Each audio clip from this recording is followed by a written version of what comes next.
Hey, welcome to Into the Weeds podcast here on Military Broadcast Radio. I'm Alora, and Amber is currently not here because she's actually out of state.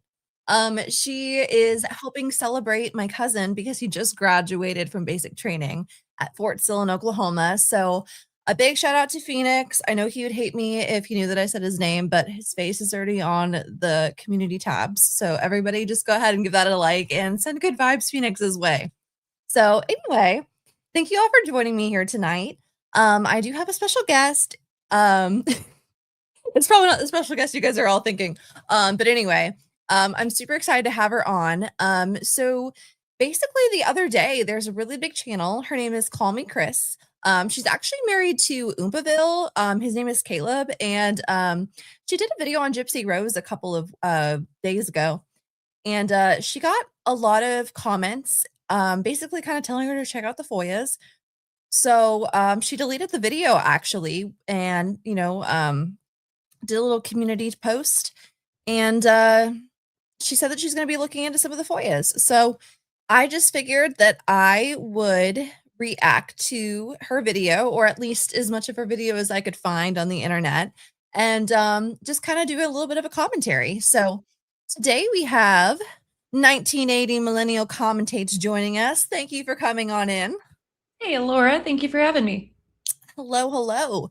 So I'm going to operate tonight as if nobody has ever seen our channel because I feel like this might draw in a couple of new viewers.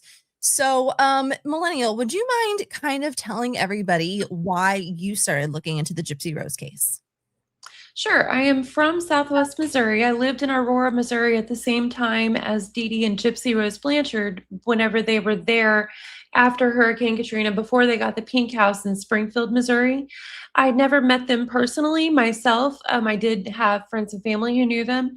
And obviously, because they did so much media and fundraisers and things like that, I saw their stuff being shared around in real time. After the murder, I pretty much quit thinking about her until she got released from prison. And my initial thought was, well, I hope she does good, whatever. And then she immediately started wanting to meet Taylor Swift, went on a podcast and said, I don't even identify as a murderer and all this stuff. And it made me really start wanting to dig into who is this person and should she even be out, because she definitely shouldn't be an influencer. I mean, that is a fair point. The way that I got introduced to Gypsy was via The Act, as a lot of people. I watched it. I enjoyed it as much as you can enjoy a TV show like that, very sad, very sad stuff that it depicted. So yeah, I watched that with an ex-boyfriend of mine. We, were super supportive of Gypsy, and whenever she decided, or not when she decided, but whenever she got to the point where she was about to be released from prison, I started talking to my mom about it. And to everybody who's a normal viewer, you will know I am not the host of Into the Weeds podcast. It's actually Amber, my mother. And our cousin, Shelly, she goes by Shelly, at least to us. But I believe you might find something on our channel that says Audra. I think her name is, that's her name. I'm sorry. I don't even know if I've ever actually physically met Shelly other than when I was a baby. So anyway, Shelly got arrested for a drug charge, unfortunately, a couple of years ago. And she was actually in prison with Gypsy for a little bit of time. She didn't get to know Gypsy personally, but she knows some people that did. And her and my mom, they have a little Bible study that they do over the phone, and they started praying for Gypsy. And then my mom started to see a couple of red flags. She ended up discovering Fancy. She watched a couple of her videos, and just a lot of different things happened that led us here today. But we realized that we probably weren't going to get all of the information from elsewhere. So she just decided to file a bunch of FOIA requests. And so pretty much the Gypstein files, as it's been dubbed by other people on the internet, kind of is from her.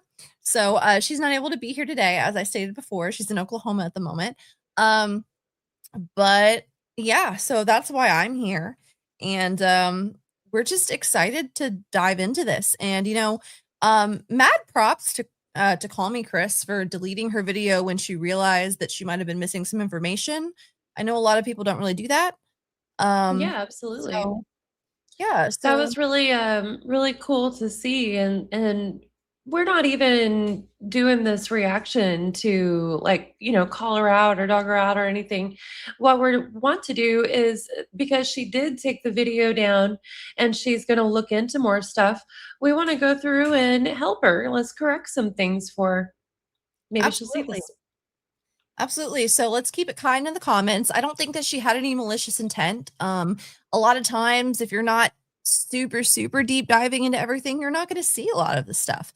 There's a lot of people that I interact with, on a day-to-day basis that might have heard about Gypsy Rose, but they've just heard the normal story. So I think that for what it was, her video was a good video if you didn't know anything that's come out in the last 2 years. Yeah, I mean, I can't, be too hard on her for only looking at mainstream media sources. That's what most people do. Yeah. But yeah, I'm really glad that she was willing to take a second look and do more research into the FOIA stuff. Absolutely. So, Kris, if you happen to be watching, I hope that some of this can be at least a little bit informative. I think my mom might have messaged you on TikTok, but she has a lot of followers, so I don't necessarily expect her to see it. But if you have any questions or concerns, or you want any specific documents or videos or anything sent to you, then just go ahead and reach out. I think that our podcast email is in somewhere on our channel. I want to say it's Into the Weeds podcast at mbradio.us, but I don't want to lie to you. I'm not NBR 100% radio sure. or MBR MB radio. You're right. My bad. MBradio.us. Cool. So anyway, yeah, we are also representing Military Broadcast Radio. Again, I'm operating this podcast like nobody has ever seen us before. I am not personally a veteran. My mother is a veteran. Again, she's not here, but most of the people that I love and I interact with are veterans. So, I'm just here to support them. So anyway, there was a channel on YouTube that had this re-uploaded, and Millie told me, she told me to download it. And I was like, okay, I got this. And then I got lazy. I didn't feel that great that night, so I didn't do it. The next morning, I got up after work, or I went on break at work, and I started to make a thumbnail. And then I realized within the last like 30 minutes, it had already been deleted. And I was like, that sucks. So Millie, being the awesome person that she is, thank you. She found a TikTok account that at least has a good portion of this all recorded. Let's see. Let me get to the very first part of it. So, okay, are you ready to just go ahead and jump on in? Yeah, let's do it. Okay, so I'm going to share this to the screen. And real quick, I'm just going to go through the comments just a little bit because I haven't been paying any attention. So, thank you everybody for joining us. I see Jules with True Crime and Chill Crew, New Orleans Lady, Ivana, thank you for coming again. Maria's Only Hens. I like it. I'll go to Only Hens. Sammy McCone, Into the Weeds. Lots of awesome people in the chat. Yes, absolutely. Tempered Iron, All which about y'all it. should go watch him. Pump the iron. We got Joy. Hey, Joy. So you might have to moderate a little bit tonight, maybe not. We try not to silence anybody, but we want to be very respectful towards Kris. She did her best with this. None of this is personal. She did the mainstream media sources. Let's not call her out or anything. I think she understands the error of what went on here. So there's some more people. Sorry that I have not said hi to everybody, but I'm just going to go ahead and jump in because I'm losing my place in the comments. Okay, so I'm going to press play, and occasionally I will stop. If you see something that sticks out to you, holler at me and I'll stop it and we'll talk about it. Okay. Sounds good. Okay, cool.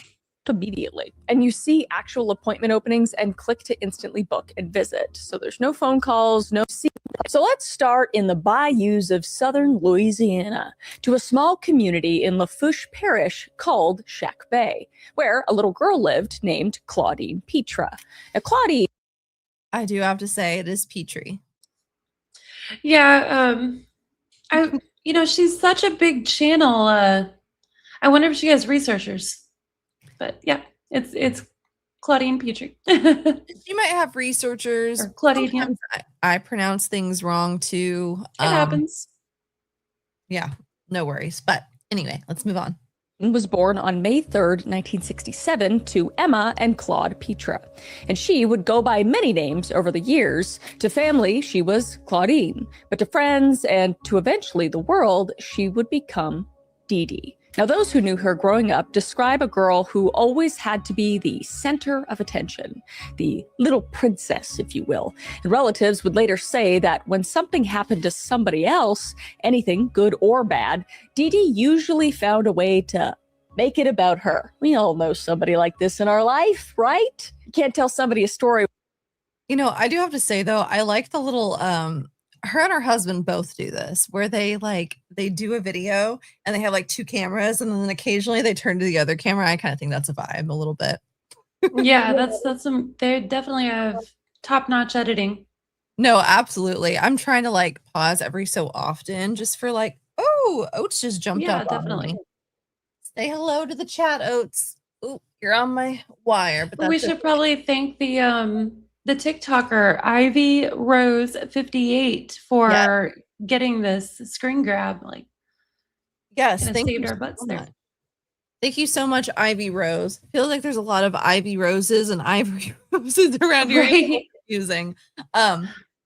This one I had not seen before, but it seems like she uploads Gypsy content and stuff as well. So Cool. okay, we're gonna get back into it. Without them being like, well, I lost something once. And they also described a girl pretty prone to petty theft and small manipulations. Not a hardened criminal, but someone who seemed to operate outside the usual social rules. Someone who felt entitled to what she wanted and got creative about how she got it. And that pattern did not fade with age. And as an adult, I gotcha.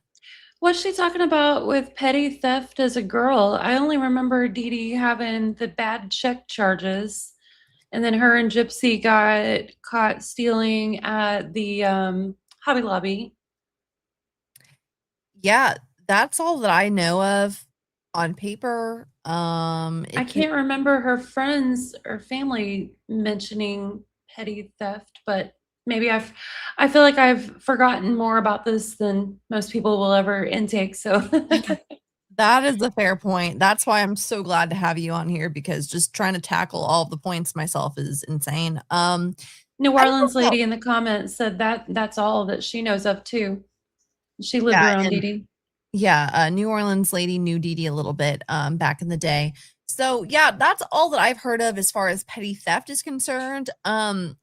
I do know that a couple of months ago, privately, my mom and I had an interview where we spoke with somebody that she was friends with as more of a teenager, young adult than as a child. Mm-hmm. And she did describe some controlling or maybe self-absorbed behaviors, but I can't recall, at least off the top of my head, anything that was related to petty theft or anything. Yeah. So she made it sound like that was widespread and known, and I just don't remember hearing that. So yeah, I thought that was a good one to stop and maybe correct or find out. If she sees this, maybe she can let us know where she got that information. Yeah, absolutely. To me, it felt like it was just kind of a generalization. Sometimes I do the same thing. Could but be. But yeah, I don't think I've ever heard of any kind of petty theft unrelated. Other than after Gypsy was doing it with her. Yeah. Yes. And like you said, there's so much information to take in. I remember like bits and pieces of some small things, but I'm not great with like being like, yes, this is exactly what I know. And this is exactly where I got it. Like, I know it's in the FOIA somewhere. But there's so much of even the FOIAs, and then there's FOIAs, and then there's prison emails, and oh my goodness, it's just, I don't even know. You know, Kris, if you're watching this, maybe you are, maybe you aren't, but you have a lot to go through. It's really difficult, even as somebody who's been following this for years and has been pretty involved for about 2 years, a little over 2 years. I still don't feel like I could make like myself, at least without help. I don't feel like I could make a really great video that just covers all of the points. It's hard to remember it all. Like you almost Mhm. need a team because it just requires more than one pair of eyes and one mind. Dragon Approved said in the comments, it shows integrity that she took it down to say, hey, wait, let me look around and come back to this. And definitely, Yeah. definitely. Absolutely, I totally agree, and again, big shout out to Kris for being able to take that because I know that it takes a lot of, effort and time to be able to make these videos, and I'm sure that she probably has her own editor that she probably paid to make this, so she is operating at a loss because she would have made, however much money she would have made from it being, live, um, Mhm. and I think she only had it up for maybe 2 or 3 hours. She deleted it pretty soon because I was at work. I listened to 5, 10, 15 minutes of it, and then I shut it off, and when I tried to go look at it again, it was gone, so, I don't think it was that Yeah. long. Yeah, Also definitely. It was good on her to actually take the time to take it down and look deeper. oh, thank you so much to just oh, I feel so stupid. Just a Latif for you. Thank you so much, and thank you so much, 1970. I wonder who you are. That's my husband for anyone new. Yeah, when 1980 came in, I was like, "Is that 1970 Gen Xer moderates?" I was like, "No, that's too pretty to be him." So, are we good to start it again? Just see what she has to Yes, say? ma'am. Okay, cool. Dee Dee racked up a documented history of financial schemes, including arrests for writing bad checks, and some of them, according to family, stolen from her own relatives. Dee Dee didn't Is that ever, like, confirmed that it was stolen from her relatives? I don't recall. I don't remember hearing that. Now the one of her brothers and sisters said that after I think it was after her mom died, Mhm. they said that Dee Dee took out credit cards in their name and ran them up.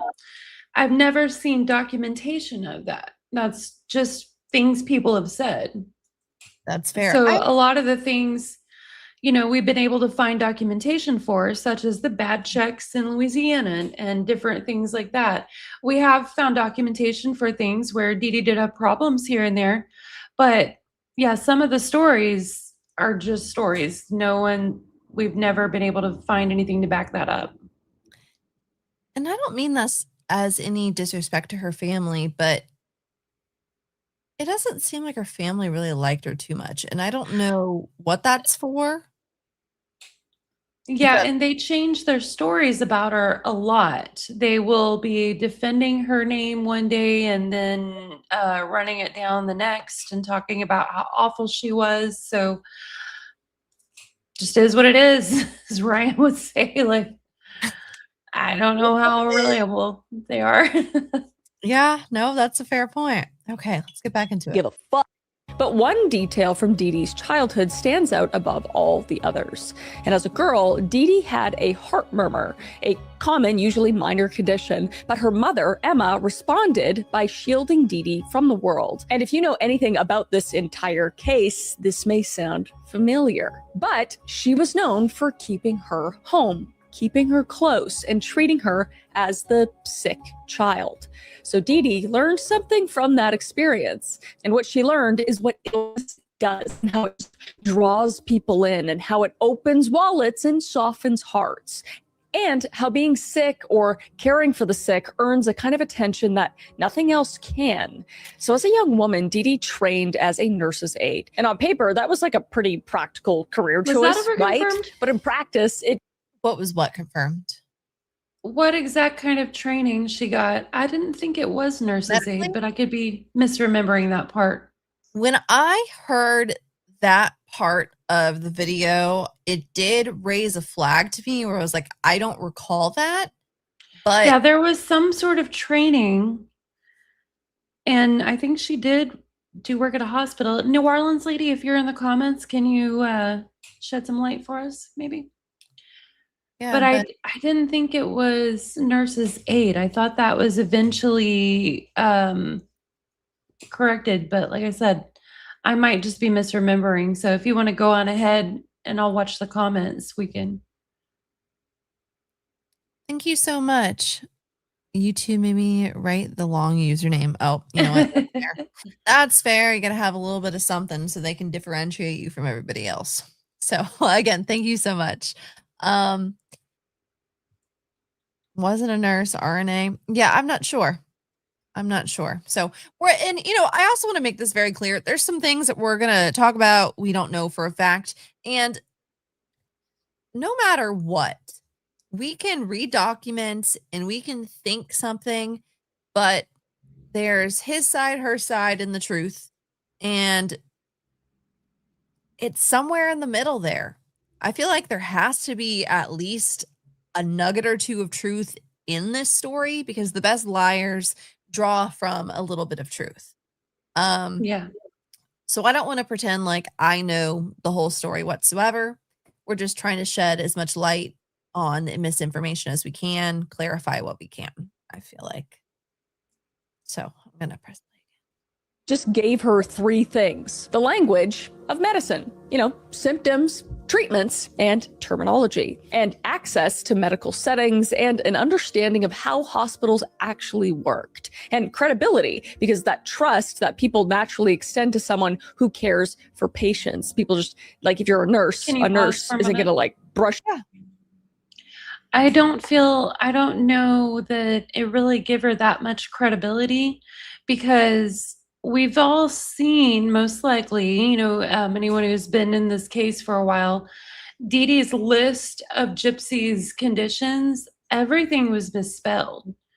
I mean, it didn't read like someone who had actually worked in a hospital and had to be familiar with writing down those sorts of things, No, that's a fair point. And if it gave her credibility and her deception worked as well as Mike Stanfield and Gypsy Rose Blanchard has convinced everyone it did, I mean, they had not been in Springfield 1 year before a doctor was sending DFS out to that house.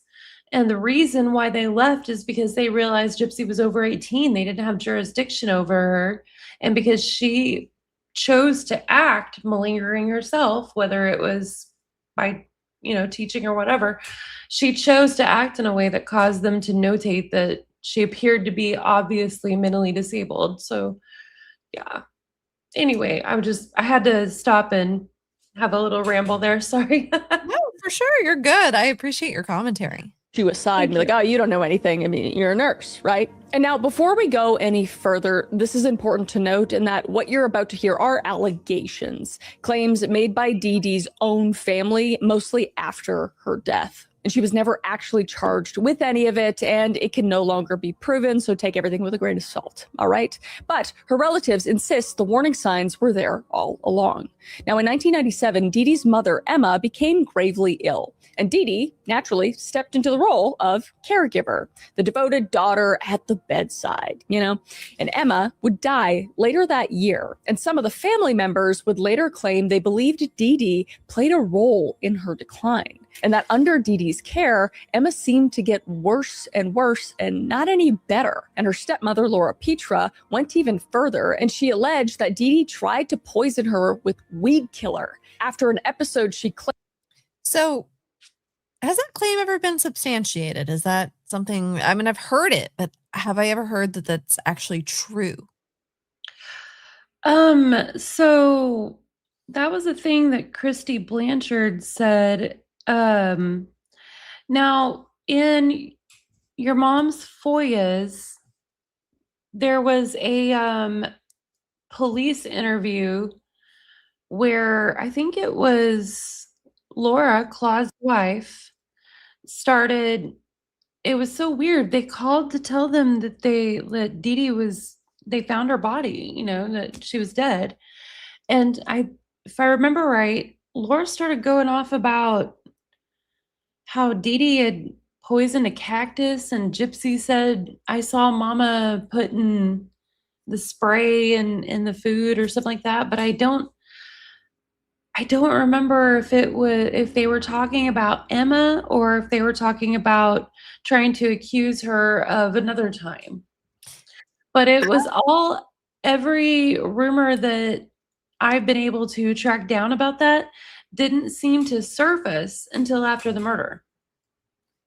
Interesting. And it almost sounds like, and as you're saying that, I'm starting to kind of remember. Again, there's so much, y'all. There's so much. It's So hard much. to remember every bit, but I'll remember little pieces of things. And um, I feel like I remember that most of this stuff seems like it kind of came from Gypsy too.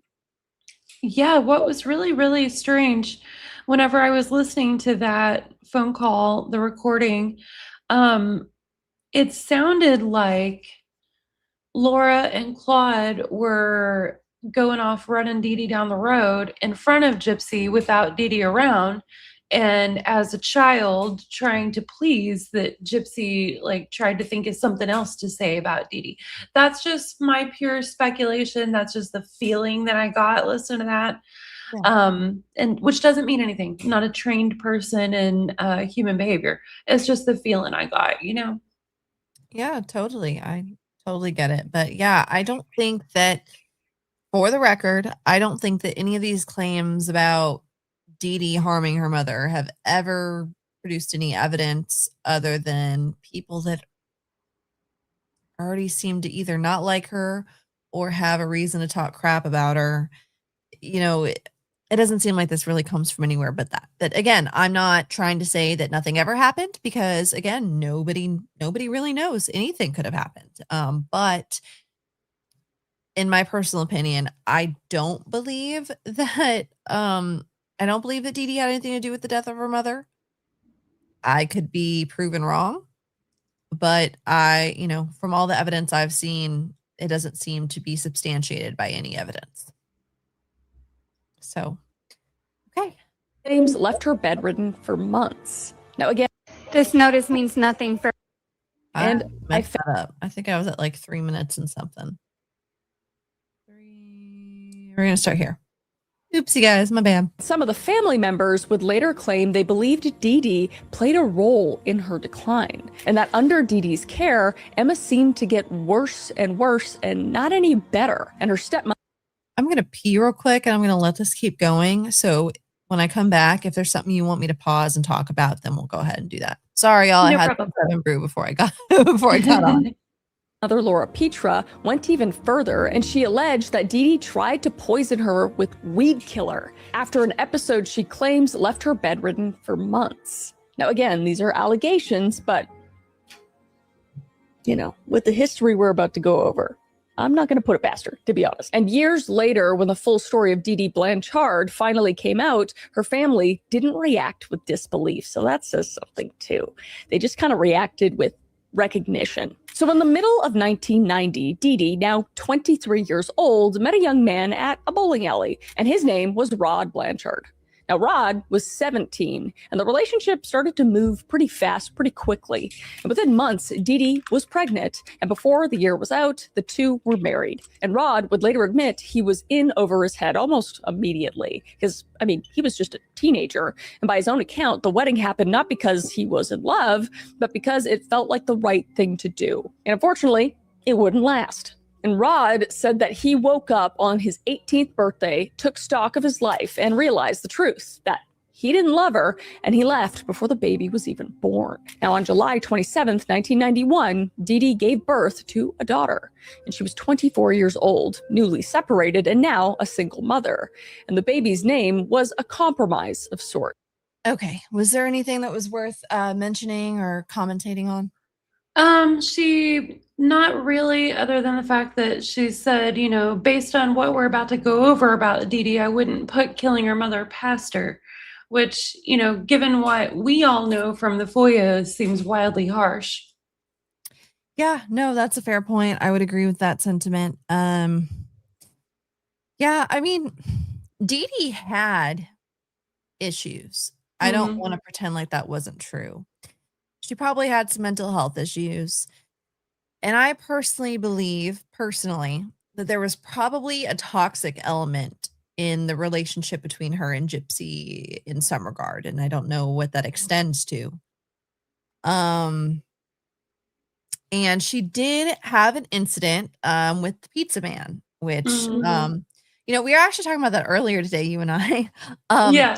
So again, Chris's husband, his name is Caleb, but he has a channel called Oompaville. And I was watching one of his videos that he did about Gypsy Rose about 2 years ago. And he actually mentioned the pizza incident, which I hadn't heard anybody else mention other than when we first mentioned it, because of the FOIAs and stuff like that. You said that it looked like it was an article. I was only half paying attention. Yeah, he got it from a news article, and that's understandable because after Gypsy got out and things got so feverish for the information in the true crime community, a lot of places started putting their stuff behind paywalls that wasn't before because all of a sudden it was more valuable. Gotcha. But, to anybody who doesn't know, there was an incident where, at least according to the police reports, Dee Dee had a pizza man come to her door and she tried to pay him off with coupons, if I remember correctly. A gift certificate for a franchise that was not this specific franchise. They couldn't accept it. Gotcha. Okay. So imagine that it's Domino's, but the pizza coupon was for Pizza Hut, something along those lines. Okay, so and again, that's not specifically it's not specifically that. But anyway, so she did she ordered this pizza and she tried to give him these gift certificates and he wouldn't accept them. So according to police reports, she, I guess, kind of choked him out and Well, did it says she grabbed him by the collar she got him and by the tried to collar. like yank it by the shirt collar and left a scratch mark on his neck. Oh wow. And he said they'd had previous incidents with her, and that's why they wanted it documented on a police report so that they could prove to their management that why they needed to stop delivering to her address. Wow. And I wasn't trying to over sensationalize it, y'all. There's so much information and I have a bad memory. So sometimes I'll get like pieces of things and I don't remember, but yeah, it seems like she grabbed his shirt collar and this is something that did happen, or at least it was recorded as happening. Who knows every little detail that was about it. But they decided not to press charges. So, if that's worth anything, I don't know. Okay. Is it okay if I press play or is there anything else? Yep, I'm good. Okay, cool. Dee Dee simply liked the name Gypsy, and Rod was a fan of the band Guns N' Roses. So Gypsy, Rose, Blanchard. Yeah, makes sense. And the story Dee Dee would tell about Rod for the next 2 decades was very different from the truth, because she painted him as just a deadbeat, an addict, a father who wanted nothing to do with his sick little girl. That's what she told her family. And that's... Yes, I was just thinking about that. She doesn't understand this was true. Even Gypsy's book, her memoir, paints Rod as a deadbeat, an addict, a drug user. Well, this wasn't Dee Dee's imagination. No, I think it's pretty safe to say that Rod was a drug user. And I don't know, when that stopped or anything like that. I don't have any reason to believe that it's a current thing. Who knows? But even speaking to some of Dee Dee's close friends from back in the day who know Rod and Christy and stuff, she said that she never really formed a relationship with them because of certain reasons, She knew Gypsy that even wrote in her memoir that Rod approved of that he was high off on an acid trip whenever she was born, literally. Yeah. And, something that she'll get into a little bit, I believe, is about how, they kept Gypsy away from him and he didn't want anything to do with her. But first of all, they kept in somewhat regular-ish contact, not as regular contact as I would want with my dad if he was separated from my mother and lived in a different state. But they were friends on Facebook up until the crime, as well as Gypsy being friends on Facebook with all of her family on both sides. And remember when we discovered in the last FOIA documents that over Facebook Messenger, Dee Dee was trying to get Rod and Christy to pick Gypsy up and take her on a vacation with them. And Rod was the one saying, I don't think I could do that. Yeah, I'm trying to remember where this even came from, but I believe that he even straight up said that, like, I didn't think that she was gonna live, so I tried He not to did in an talk her interview, out. yeah, So it was literally him early saying it in on. his words. Yeah. It's like, I didn't think she was gonna live. And, most parents would be like, wow, I don't think my child's gonna live. I'm going to try and savor every second I can with them, no matter how sick they Mhm. are.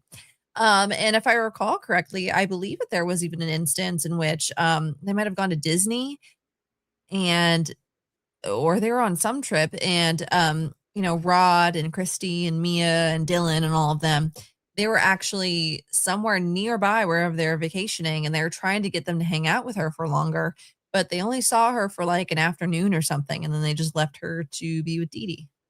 I don't remember that one, but You don't remember that? Okay, so mm. I wanna say it was for Disney. Don't quote me on that 100%. I'm gonna try and look and see where I found it, but, like we said, there's so much information. Yeah. It just seems like Rod cared about Gypsy to an extent, but he wasn't actively putting himself in her life very often. Right. Um, one of those things, I suppose.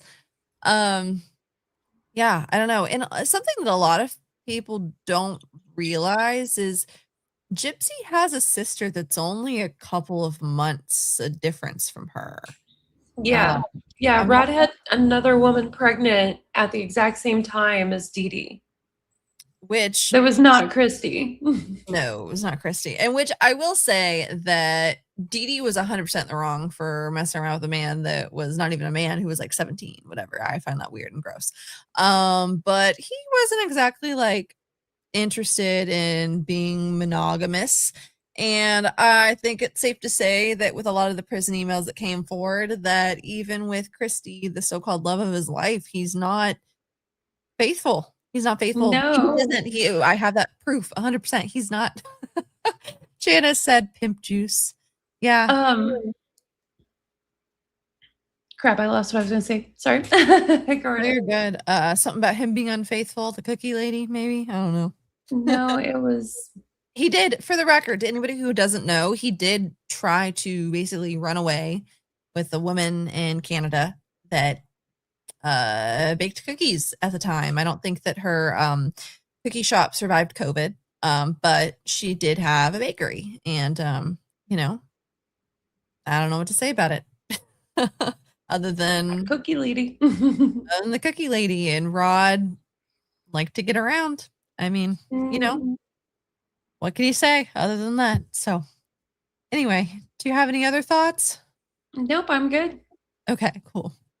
What she told charities, and most devastatingly, that's what she told Gypsy. But the reality was that Rod, at the very least, paid child support consistently for years, along with extra money for birthdays and Christmases. And he would call, and he tried to stay in the picture, but the arrangement was, almost from the start, entirely on Dee Dee's terms. She controlled when he could call, when he was told, what he was allowed to know. And Rod would later put it simply, saying he was just a kid himself at that point.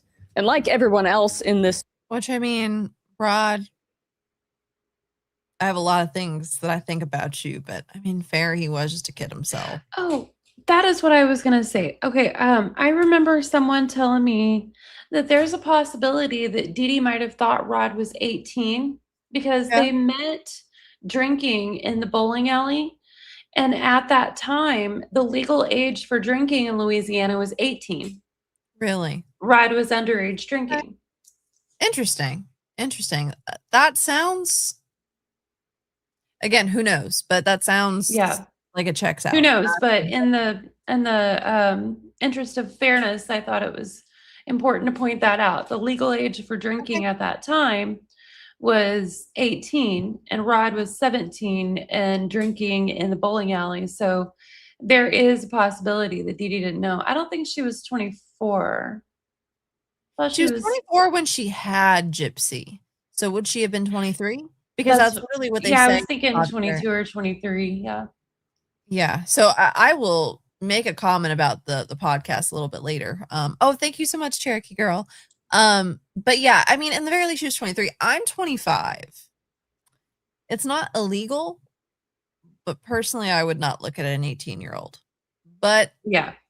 I don't know. That's just a personal preference, but it's not illegal. So I don't know. And even back then, I'm not trying to excuse this whatsoever because not even a little bit.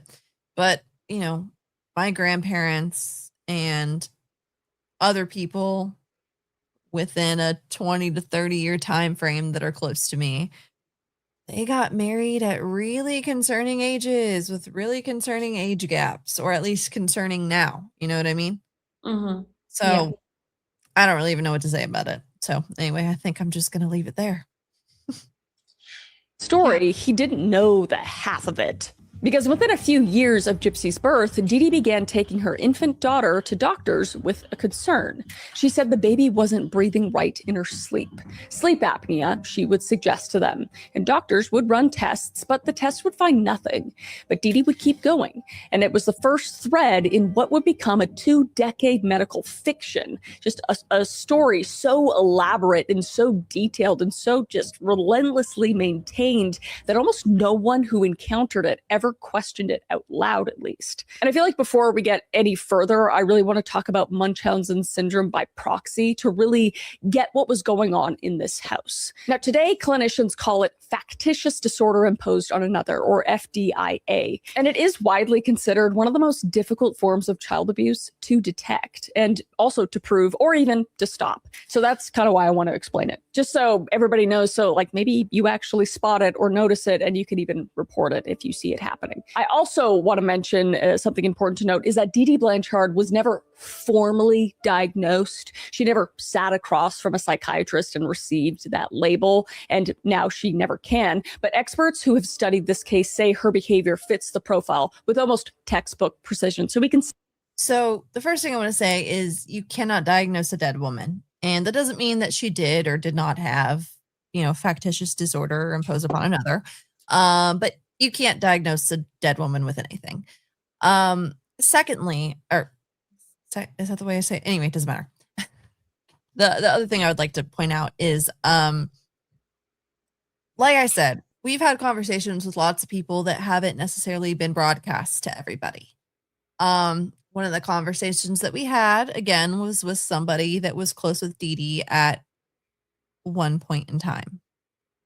And this particular individual has spoken to a lot of the experts that have spoken on the documentaries and who have commented on Munchausen by proxy, as it is referred to in the documentaries, because it switched. Oh, hey, Morbid. I promise we're not talking too much shit. Everything's good. Morbid, I don't agree with everything you say, but you're always super nice to me. So we're all good here. But anyway, so the person that I'm particularly thinking of, she had spoken to a lot of the experts that had participated in the documentaries, and every single one of them, even though she fully believes everything that they say that they didn't even really bother to look at any of the medical records because it just wasn't relevant, because it was all BS. And I mean, I'm not a medical professional. I can't make any comments on any of it, but I will say that it is really telling that they never even looked at any of them. That's weird. Yeah.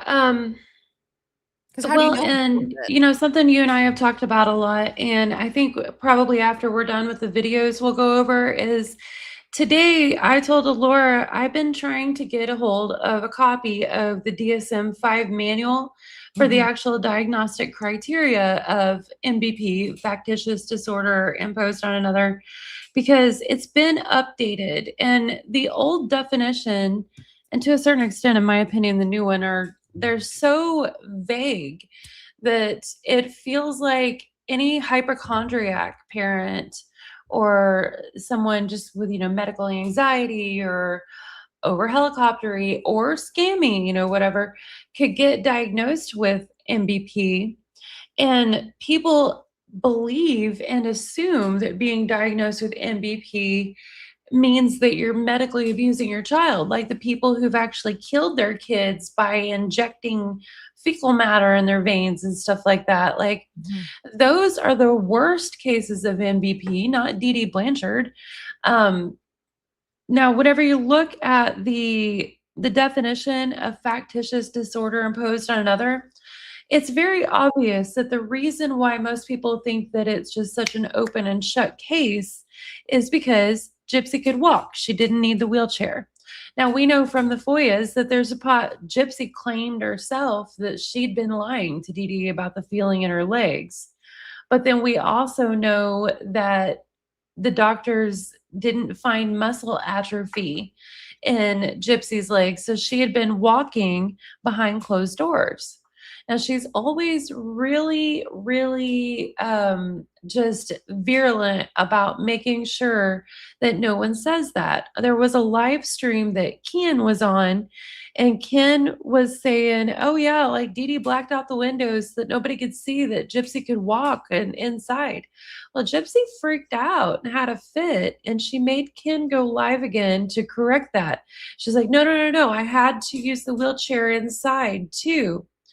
And even though it's so obvious to all of us, especially at the last, that there's no way that a wheelchair could have gotten around in there, well, I think the reason why she does that is because of C here in the factitious disorder imposed on another criteria.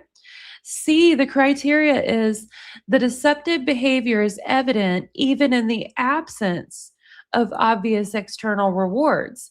So Dee Dee would fail on the C criteria if Gypsy doesn't maintain that, no, no, no, this went on behind closed doors in the house too, even when we couldn't see. So anyway, that's my big old ramble on it. Thanks for pulling that up here. But yeah, I feel like her explanation of Munchausen by proxy leaves a lot out. And also, another thing right here in criteria A at the top, it says falsification of physical or psychological signs or symptoms, which that's why most people are like, oh, yeah, obvious, textbook. Gypsy was in the wheelchair, she could walk. But then it says, or induction of injury or disease.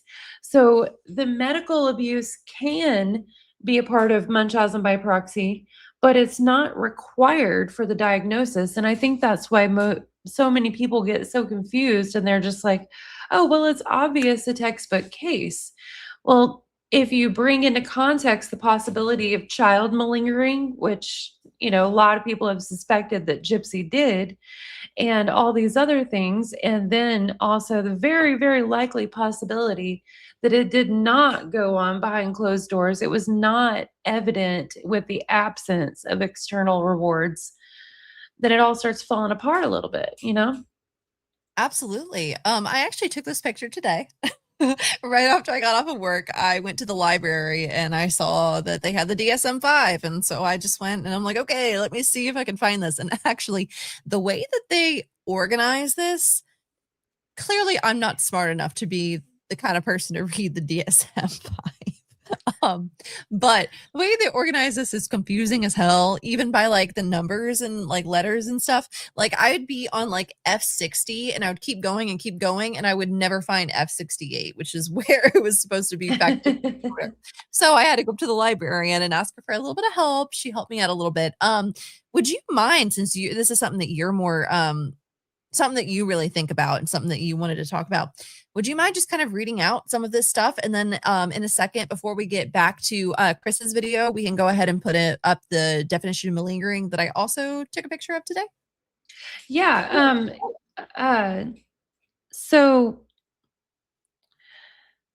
in these here, it says falsification of physical symptoms or psychological signs and symptoms or induction of injury or disease in another associated with identified deception.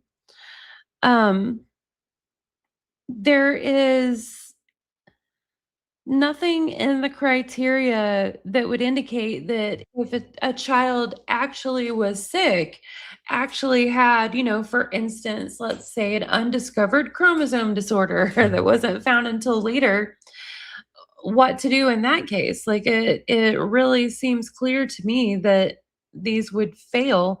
But again, I'm just saying this as a layperson reading. I'm not any way trained in this. But it seems like these will fail once it's known that Gypsy was really sick, even if Gypsy was malingering, even if there was scammy behavior going on with the wheelchair to try and get more stuff from charity, it just really still seems to actually fail from this diagnosis once you know all the information. Yeah. And then on the comorbidity, or sorry, on the malingering one, let me find that one.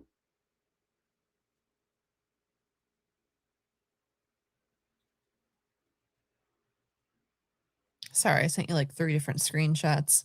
One had You're to do with good. BDSM. Okay, it says the essential feature of malingering is the intentional production of false or grossly exaggerated physical or psychological symptoms motivated by external incentives such as avoiding military duty, avoiding work, obtaining financial compensation, evading criminal prosecution, or obtaining drugs. Under some circumstances, malingering may represent adaptive behavior, for example, feigning illness while captive of the enemy during wartime. Malingering should be strongly considered if any combination of the following is noted. Medical legal, I'm not probably pronouncing that right, but medical legal context of presentation, the individual is referred by an attorney or to the clinician for examination, or the individual self-refers while litigation or criminal charges are pending. Yeah, somebody trying to get a diagnosis because they're trying to get a settlement. Is what they're saying there. Marked discrepancy between the individual's claimed stress or disability and the objective findings and observations, which Gypsy is all over that. Lack of cooperation during the diagnostic evaluation and in complying with a prescribed treatment regimen. I can't really think of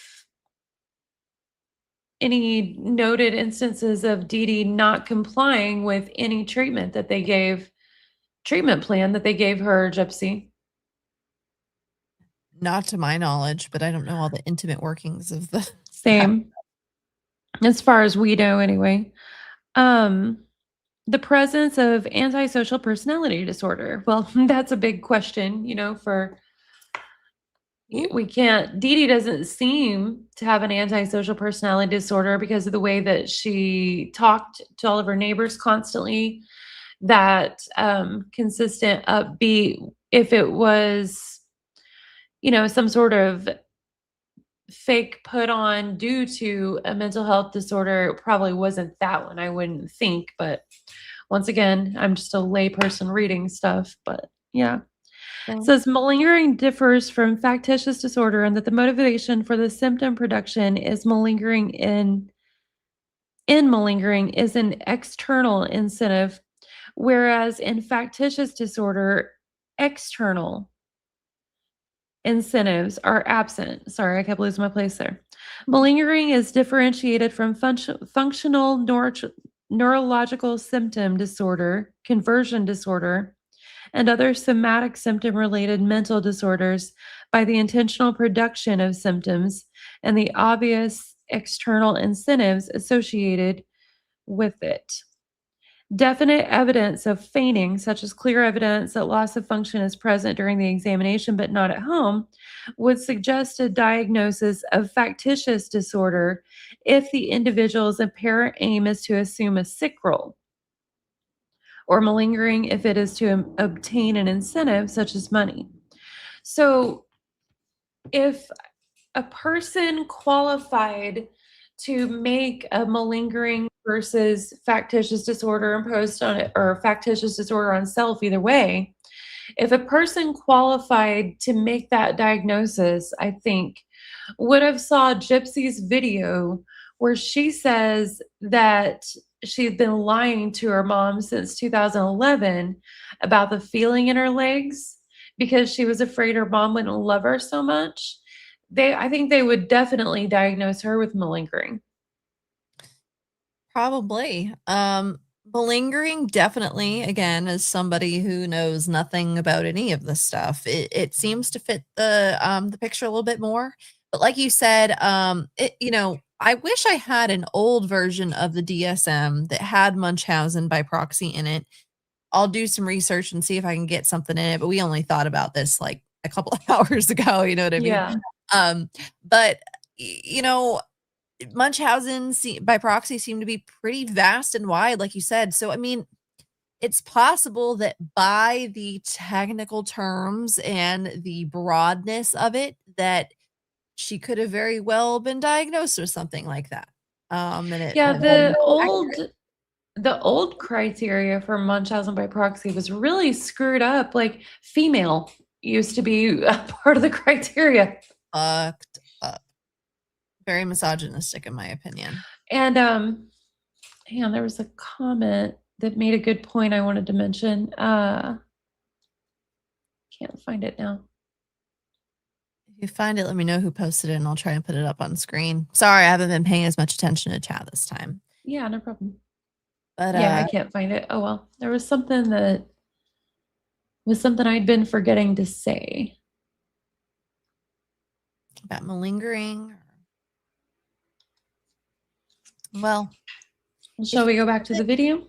Yeah, I was gonna say, if you think of it, let me know. Let me go ahead and put this back on screen. And again, to anybody who's tuning in, because I see we have gotten a few more viewers. We're just going over the KallMeKris video, or at least what we can find on TikTok, because it did get deleted. And we're just kind of going over it as best we can, and just trying to clarify certain things. And again, we're not trying to pretend like we are the experts on every single thing that ever happened. There's his side, her side, and the truth lies somewhere in the middle. But we're just doing our best to clarify, and we're not villainizing anybody, not even Gypsy, because I personally believe there are certain things that she's been a victim of.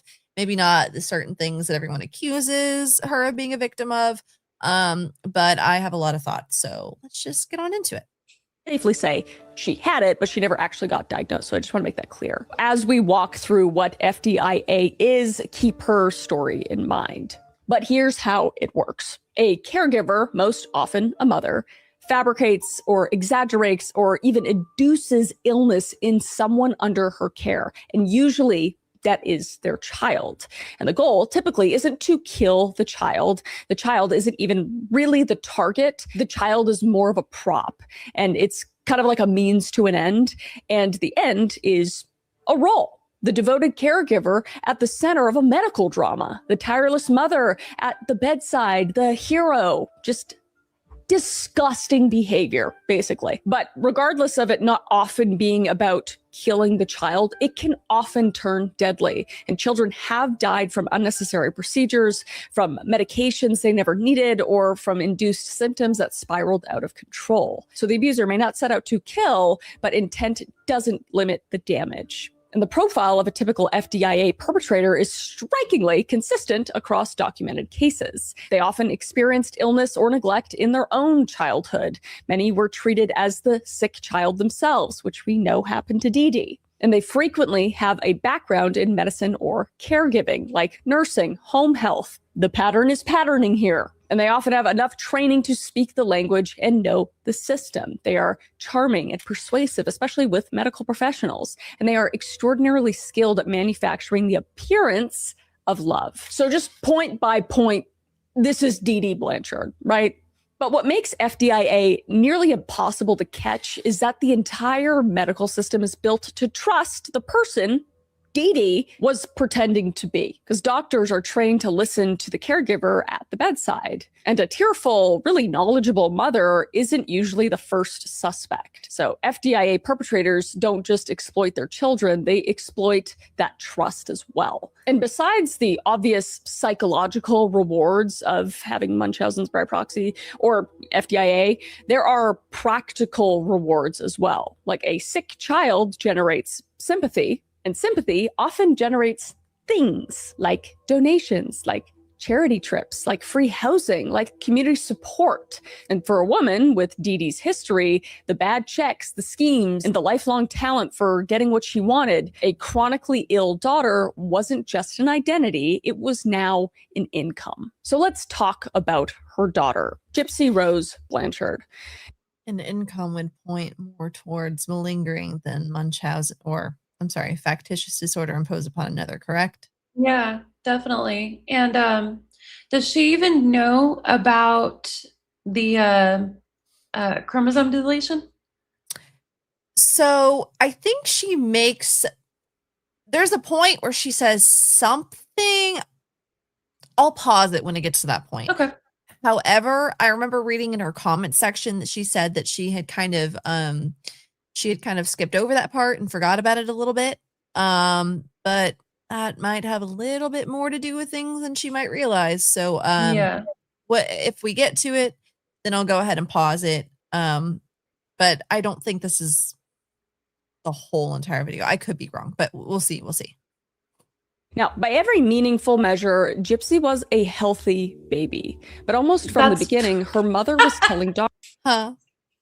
What is she talking about when she says by every meaningful measure, Gypsy was a healthy baby? Like, she was born with a chromosome deletion, with microcephaly, and the sleep apnea thing was real. Like, even her grandparents who hate Dee Dee were talking about the machine alarm going off because Gypsy would literally stop breathing. That's sleep apnea.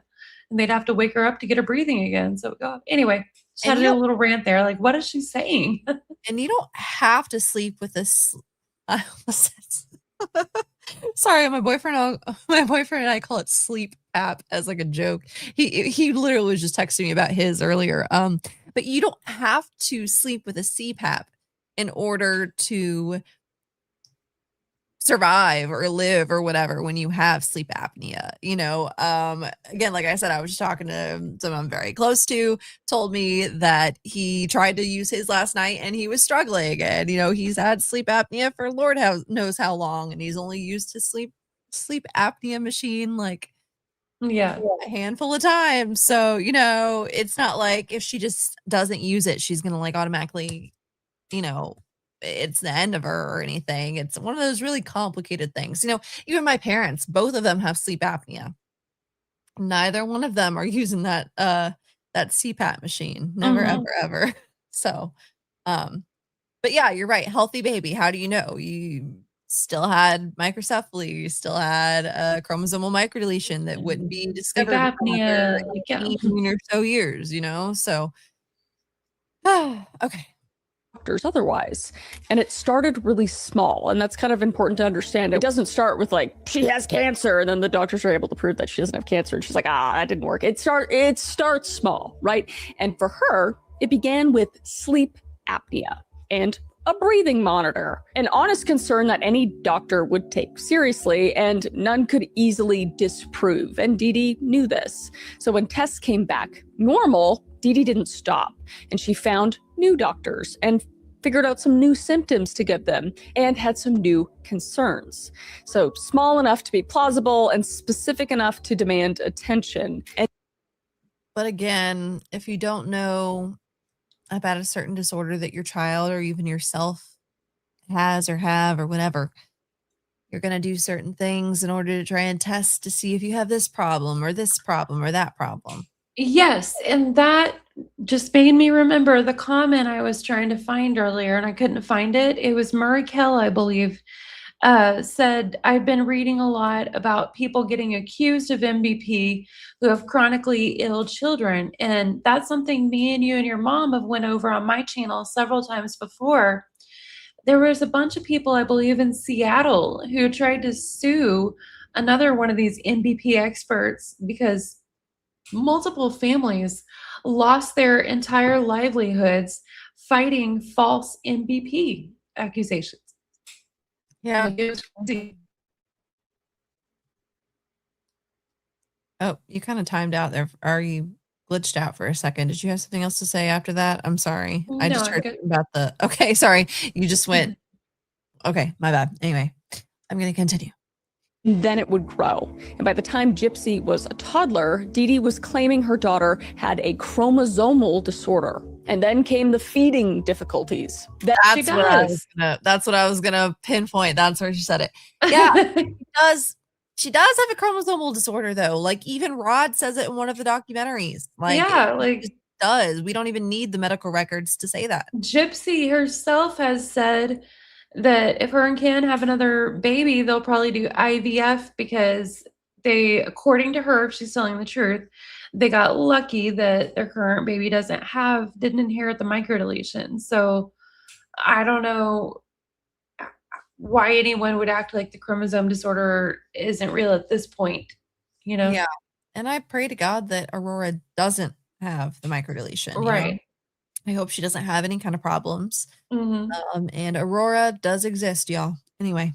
And seizures and epilepsy, Dee Dee would say to them. Then muscular dystrophy, hearing impairment, vision problems, and eventually leukemia.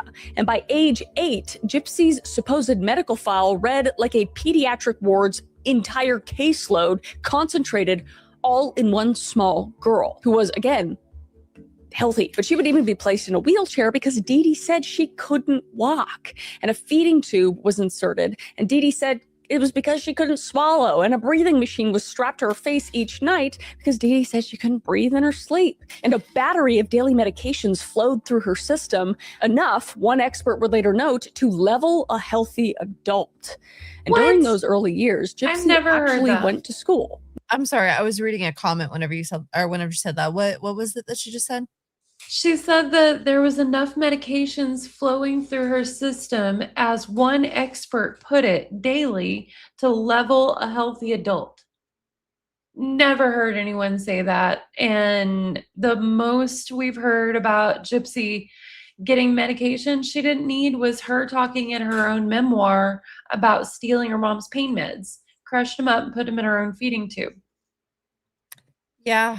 And, there's this famous picture that was taken by Christy of the medical cabinet and all of the crazy medications that are in there. When you zoom in, most of it seems to be over the counter or expired. It could be stuff that's been hoarded because, in Katrina, you're kind of taught to hoard those certain things just in case you're in an emergency.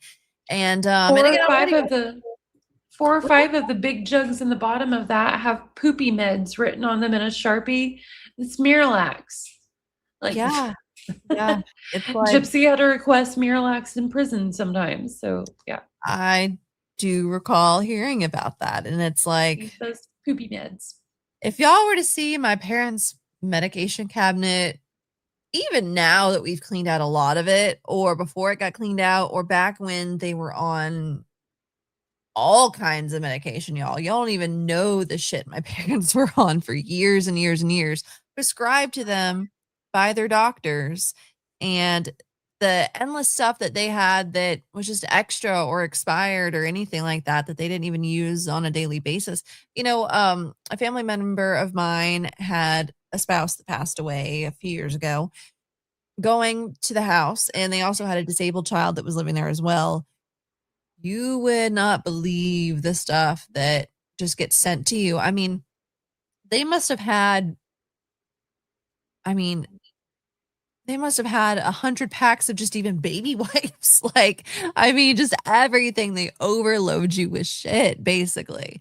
So it's very, very interesting. I don't know. That claim that she made about to take out an adult or whatever. I don't know how true that is. I don't remember. Yeah, and I'm sure that Dee Dee would have kept everything like what you're saying, meds and otherwise, because even though, their Section 8 apartment in Slidell, whenever Katrina hit, Dee Dee and Gypsy had already been evacuated to Covington, but they still lost everything. And that does cause trauma in a person's mind. And a lot of people, whether in small ways or big, after you go through a natural disaster like that, have little hoarding tendencies, especially with things like medication and food and stuff like that. Yeah. Oops, sorry. I got a notification that Morbid's live too. We're not in the thumbnail though, so it's all good. No. But yeah, the hoarding tendencies, you never know what you're gonna have, what you're gonna have access to. You wanna make sure that you Yeah. keep it and make sure that you're good to go. Some of it's expired, some of it's not, is what it is. So, Right. anyway, I'm going to turn my screen off and run to the bathroom while you play this, but I'll be listening from in there. So if I have comments. no worries, you're good. Let's go. Briefly, she attended in Louisiana until about the 2nd grade, and then Dee Dee pulled her out, telling the district her daughter was just simply too sick to go to school. And from that point on, Gypsy's entire education happened at home, so she's just completely isolating Gypsy from the outside world, so nobody could see her maybe be actually okay or like take note of anything because she couldn't risk that, you know? It's just really messed up. So it just removed teachers and school nurses and classmates parents, just an entire layer of people who see a child every single day gone. But from the outside, none of this looked like control. It just looked like devotion, like a mother that really cared about her small, sick daughter. Sick, quotation marks. So in 2003, a small Louisiana newspaper, the Slidell Century News, ran a feature on the pair. And the headline was, "Life Takes Many Turns for Good for a Little Girl in Slidell." And the article told a very heartbreaking story. A mother and her sick daughter abandoned by their family after the death of Dee Dee's mother, bouncing between homes, twice living out of their car, finally finding stability in public housing, embraced by a local church. Not to mention a struggling single mom and her dying little girl. The story was just, quote unquote, irresistible, and almost none of it was true. At least not the way Dee Dee told it. But it worked. It all I was gonna say you never know, but yeah, I don't know. Anyway, I'm gonna keep going. always worked for Dee Dee. And a former neighbor later described never once questioning Gypsy's conditions. Because why would they? Dee Dee was always there at the hospital bedside, explaining her daughter's complicated history to every new doctor. And as for the doctors, some of them did notice inconsistencies, because there were tests that did come back clean, and symptoms that never appeared outside of Dee Dee's descriptions. But time and time again, they talked themselves out of it, because who would do this to their own child? It's completely messed up. So the harm done to Gypsy Rose Blanchard was by no means metaphorical. It wasn't just stolen time, because it was years and years of her life, or a stolen childhood. It was surgical and physical, and it was permanent. Operations were performed on her body as a child when I don't know all the medical stuff, and I even have my doubts that Fancy was provided with all of the medical records. But from what we see, there's very minimal procedures that she even had done. Most of them were on her eyes. I know she had the feeding tube, which, kind of goes along with the chromosomal microdeletion because of failure to thrive. There's a lot of do you have any thoughts on, she said something about like the countless medical procedures, but it doesn't seem like most of them, at least the ones that we can see from Fancy's medical records that she has, seems like most I don't of know them what she's talking about. That's one of the most blatant, obvious lies. Is Gypsy says that there was hundreds of unnecessary medical procedures, and yet whenever we look at the diagram she made herself of her own scars, there's about 12 or 13, which coincides with those records that Fancy put out. And we also know 3 or 4 of those were procedures on her eyes that if Dee Dee hadn't had done, Gypsy would be cross-eyed, from what we understand. From what I understand, yeah. And again, Yeah. that's just assuming that they even gave all the medical records to Fancy, but you would assume that they would have given the most damning ones to her, right? You would assume, yeah. So, I don't know. And yeah, I literally don't know what she is talking about here. Yeah. Dragon approved. I know she did it solely on mainstream media information and that it's taken down. It was a few days ago. But they're like, some of the stuff that she's saying has been contradicted literally by Gypsy Rose herself in her memoir or, in later stuff. Which Gypsy has even stated herself that her memoir is a little incorrect. It's got some inaccuracies in there. It needs to be rewritten. And after she admitted all of that, she still accepted a nomination at CrimeCon for Book of the Year for last year. So, and I have a lot of thoughts on CrimeCon as of recently. I really do. I have a lot of thoughts on them and the people they bolster. I am kind of doing a deep dive on Chris Hansen. He can kiss my butt. He is not a good person at all. She didn't need them because her mother said she did. And it would start with Gypsy's mouth. Now, Dee Dee had 2 of Gypsy's salivary glands surgically removed. Now, these are the glands that produce. They removed or reduced? I don't know, but at least she said 2 there, because Gypsy always says, I don't have any salivary glands, which isn't true. I think there was first Dee Dee had them injected with Botox, trying to reduce the drooling. And that's kind of funny because considering Gypsy's current announcement that she's going to have Glotox done, the Botox injections that Dee Dee had done to try and stop her drooling, Gypsy said in one of her prison emails to a guy claiming he was from Brazil, she said, I've had a Brazilian Botox facelift. She tried to claim the Botox injections to stop her drooling as like a cosmetics procedure.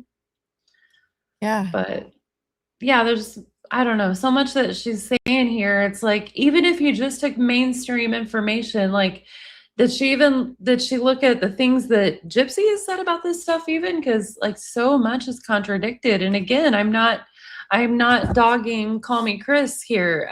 It's very easy in a case that's this deep and layered, especially as deep as all of us have went into the details. It's very easy to miss so much stuff. But oh, for sure. Saliva, and that help protect your teeth and help you chew and help you swallow and guard your mouth against infection. And Dee Dee told doctors Gypsy drooled excessively. So the glands came out. And then one more thing I do want to say real quick about the drooling. So something that I feel like I've heard Gypsy say before was the Orajel, about how like Dee Dee would put Orajel in her mouth and make her drool. I haven't used Orajel in a minute, but especially when I lived down in Florida, I used to get canker sores all the time. I almost feel like it's something in the water. I don't know. I used to get canker sores once a week at least. And so I was a chronic user of Orajel. And never did it really make me drool. And even the other day, I got a bunch of surgery done. I got my wisdom teeth removed maybe a month or 2 ago. Didn't really have a drooling problem. Had a lot of other problems. Didn't really have a drooling problem. The other day, like a week ago, got 2 different fillings and they really numbed up, the right side of my mouth. I wasn't drooling though, I could talk, couldn't feel my face, couldn't feel anything, but I still wasn't drooling. So I feel like, how do you force somebody to drool? I feel like Orajel does not do that. yeah, well, and even with the records that Fancy has put out, didn't they show Gypsy having like swallow tests and stuff like that for these things? Like there was. Oh, I believe. I haven't looked at them too much personally. Yeah, I don't know. I feel like because they're out there, and Christy, even though they went out there the way that they went out there, but they went out there directly from Christy and Gypsy's hand through Fancy. I feel like for anyone to say, if they're going to definitively say, oh, the doctors just did everything just because Dee Dee was so Southern and charming, I feel like they need to take a look at those before saying that conclusively and definitively. Like if you're going to say that narrative, I feel like you need to look at those first and try to understand what's happening, because I'm not going to pretend that I understand them perfectly. I'm not medically trained. But still, you can see on these tests whether they're saying that these things are positive or negative and what their further recommendation is. So yeah, and it wasn't just, well, mother says so. Like tests come back, positive or negative, conclusive, inconclusive. Recommendations are made or not made based on those tests. So anyway, just my little rant there. No, I totally get what you're saying. And then also insurance doesn't pay out for anything unless they absolutely have to. It's absolutely necessary. When I got my wisdom teeth removed a couple months ago, they did not put me out. I was awake for it. And they were not going to give me laughing gas or anything until I started crying on the table and having a panic attack because they weren't going to give me anything. And then he started accusing me of just wanting to get high. And that's not what it was. It's just I need something to take the edge off because I'm sorry, you're removing 6 teeth because they had to get 2 extra teeth, 6 teeth from my freaking mouth. Of course, I'm going to freak out a little bit. But anyway, I had to pay for the laughing gas. I had to pay for 100% of the laughing gas, and I had to pay for a lot of the procedure. I ended up paying $400 something for this procedure, and I have insurance, Yeah. Insurance doesn't pay for things unless you absolutely need them.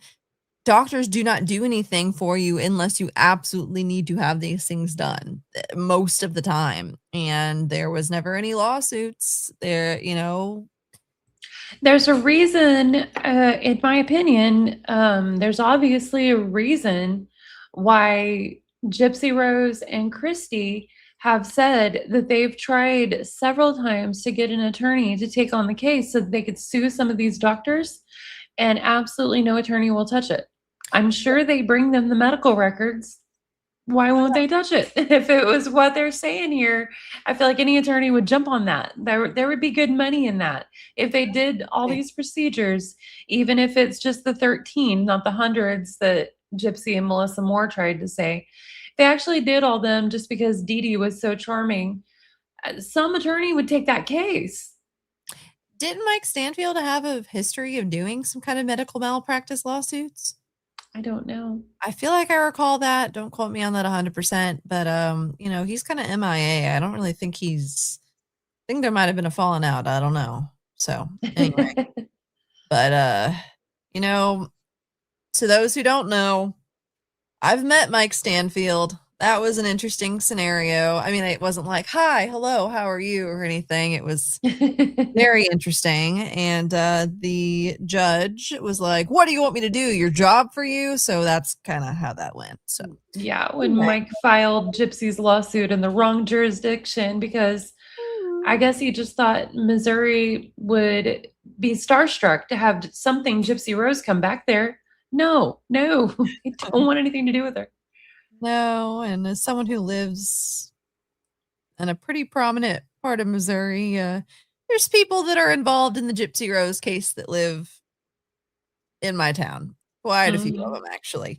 And nobody cares. Nobody gives 2 shits. Not even a little bit. I talk to people and they're like, oh, that's cool, Laura. Like, anyway. The other day, I don't even talk about Gypsy that much. I just talk about like if I'm doing something like specific and it's like worth noting and it's interesting. And my friend the other day was like, oh, it's Gypsy again. I was like, no. Like, it doesn't give 2 shits. Not even a little bit. So anyway, we have not yet gotten through this first clip. Oh my God. I'm going to finish real quick. We got to stop talking so much. The teeth. And as Gypsy grew older, her teeth began to rot and decay, a predictable consequence of the surgeries and the medication and the neglect of a mouth that could no longer protect itself. And Dee Dee's explanation to the world was that it's the medication and it's her condition. And so her teeth were extracted. So she was a teenager, losing damn near all her teeth. And then for Dee Dee, every tooth that was pulled, it just made her look even more sick. So it was just better for Dee Dee. And not to mention, Gypsy was given powerful drugs daily for years. Seizure medications, breathing treatments, drugs for conditions she never had. And medical experts would later describe this as its own form of torture. Because when you give a healthy child medication she doesn't need, her body will respond. And it develops side effects like dependencies, real weakness, and actual real deterioration. And the weakness becomes proof of the illness. So it's just all working against Gypsy. And, you know, she doesn't know any better. She's under the guise that her mom is taking care of her and that she actually is sick. And she probably feels really, really bad because she's being given this medication that makes her feel like shit. It's just horrible. It's just this self-perpetuating system in that the sicker the treatments made her, the sicker she appeared and felt. And the sicker she appeared, the more treatments she would receive. And it's just this endless cycle. So not only did Gypsy feel awful and was being given medication. Oh, is that all? Oh, that's all. Okay, that's all from that clip. Was there anything worth noting? She's under the impression that Gypsy was severely drugged every single day of her childhood. Really? And yeah, like these strong medications every day going through her body, through her veins. Like, I don't know what she's talking about, you know? Yeah. We don't have real evidence of that. Like, for sure. For sure. Okay, I'm going to play the next clip. Let's see. Need and surgery she didn't need. Dee Dee also needed her to really look like she was sick. So Dee Dee would regularly shave Gypsy's scalp. And the explanation... Which it is interesting that Gypsy still cuts her hair. And in prison, they say that she was just kind of taking the clippers to her hair, like toenail clippers, y'all. Just like, you know, I mean, I get it, girl. Like, you know, go through a breakup or something. You're really pissed off. You want to change your hair. That's a right of girlhood. Okay. But I don't know. That was one of the absolute creepiest things to me. When out of prison, fully free on her own, she all of a sudden started clipping her hair and putting on wigs again. Not that wigs are bad. We all know I like wigs, but like that was supposed to be part of her abuse, and turns out that's just the thing she likes to do. Yeah. Oh, your breath stinks. Holy moly, it smells like sardines. But yeah, I mean, that's definitely what it seems like. Okay, let's see. She gave her daughter was, you know, almost gentle. And she would say, your cancer medicine will make your hair fall out anyway, so I better do this regardless. But she did it because the shaved head was the single most visible symbol of Gypsy's supposed illness. No one looks at a little girl in a wheelchair with a bare scalp and asks questions. So on top of the physical abuse, the medications and the surgeries and, you know, even shaving her head and everything, that obviously has a major impact on a child. But I mean, the psychological impact, I can't even imagine. At least you can get yourself back into good health after that. But psychologically, that has to mess you up so bad. Because the mind is slower to heal from a lifetime of being told by the person you love most, the person the world calls a saint at this point, that you are not what you actually are. Starting with the most basic fact a person can know about themselves, and that is how old they are. Because Gypsy didn't know. Okay, so that's another thing I can stop on. So first and foremost, whenever Gypsy was arrested and it was in the interrogation footage, she was lying about her age, and lying, not mistaken, because on her Medicaid card, I believe, it has her real date of birth. It has all of that stuff on it. She also, when she went to visit Dan, Dan Glidewell. Dan Glidewell. There's too many people. Okay, there's too many people. Okay, when she went to go visit Dan, she had some of her identification, which also had her real age on it. And also, I'm sorry, when I was 2 years old, if you told me that I was 1, I would have corrected you and been like, no, I am 2 years old and 3 months and 2 days, or, you know, like however much, you know, I knew how old I was. So the only way you could get somebody to not know how old they are is if they are mentally impaired, in my personal opinion. Yeah, and we also know from the FOIA videos, she knew how old she was. She lied to Nick initially about how old she was. She made herself 18. And then she started admitting eventually, well, this personality is this age, this one's this age, one's a little girl. My real age is, 22, 23. Yeah. No, totally. Dragon Approved said, try to tell a 10-year-old they're 7. They will Oh, yeah. get you. And, Dee Dee was raising Gypsy to be smart from what I can see. Like, there's that famous clip of her being like a literal infant. She's like, okay, show them your phalanges and your cranium. And those are words that I know, but like, I have to think about it to know those words. You know what I mean? Like, they're not just words that you think of automatically. Yeah. So she knew what was up. I don't think that Dee Dee was not educating her in any way. And I don't know if this is something that's brought up in this video. I can't remember. I saw it. It's been a minute. Or not, it's been a minute, but anyway, it doesn't matter. But Gypsy was in school at some point in time, correct? Was it like kindergarten? Yeah, very early on. I don't think it was like, she was in middle school and high school or anything like that. No, But it's not like she never got put in any sort of schooling. Yeah, in Louisiana, very early on, she was in school for a little bit. I think she might have went to a private 2nd grade, perhaps. Catholic school. I don't know. I can't remember.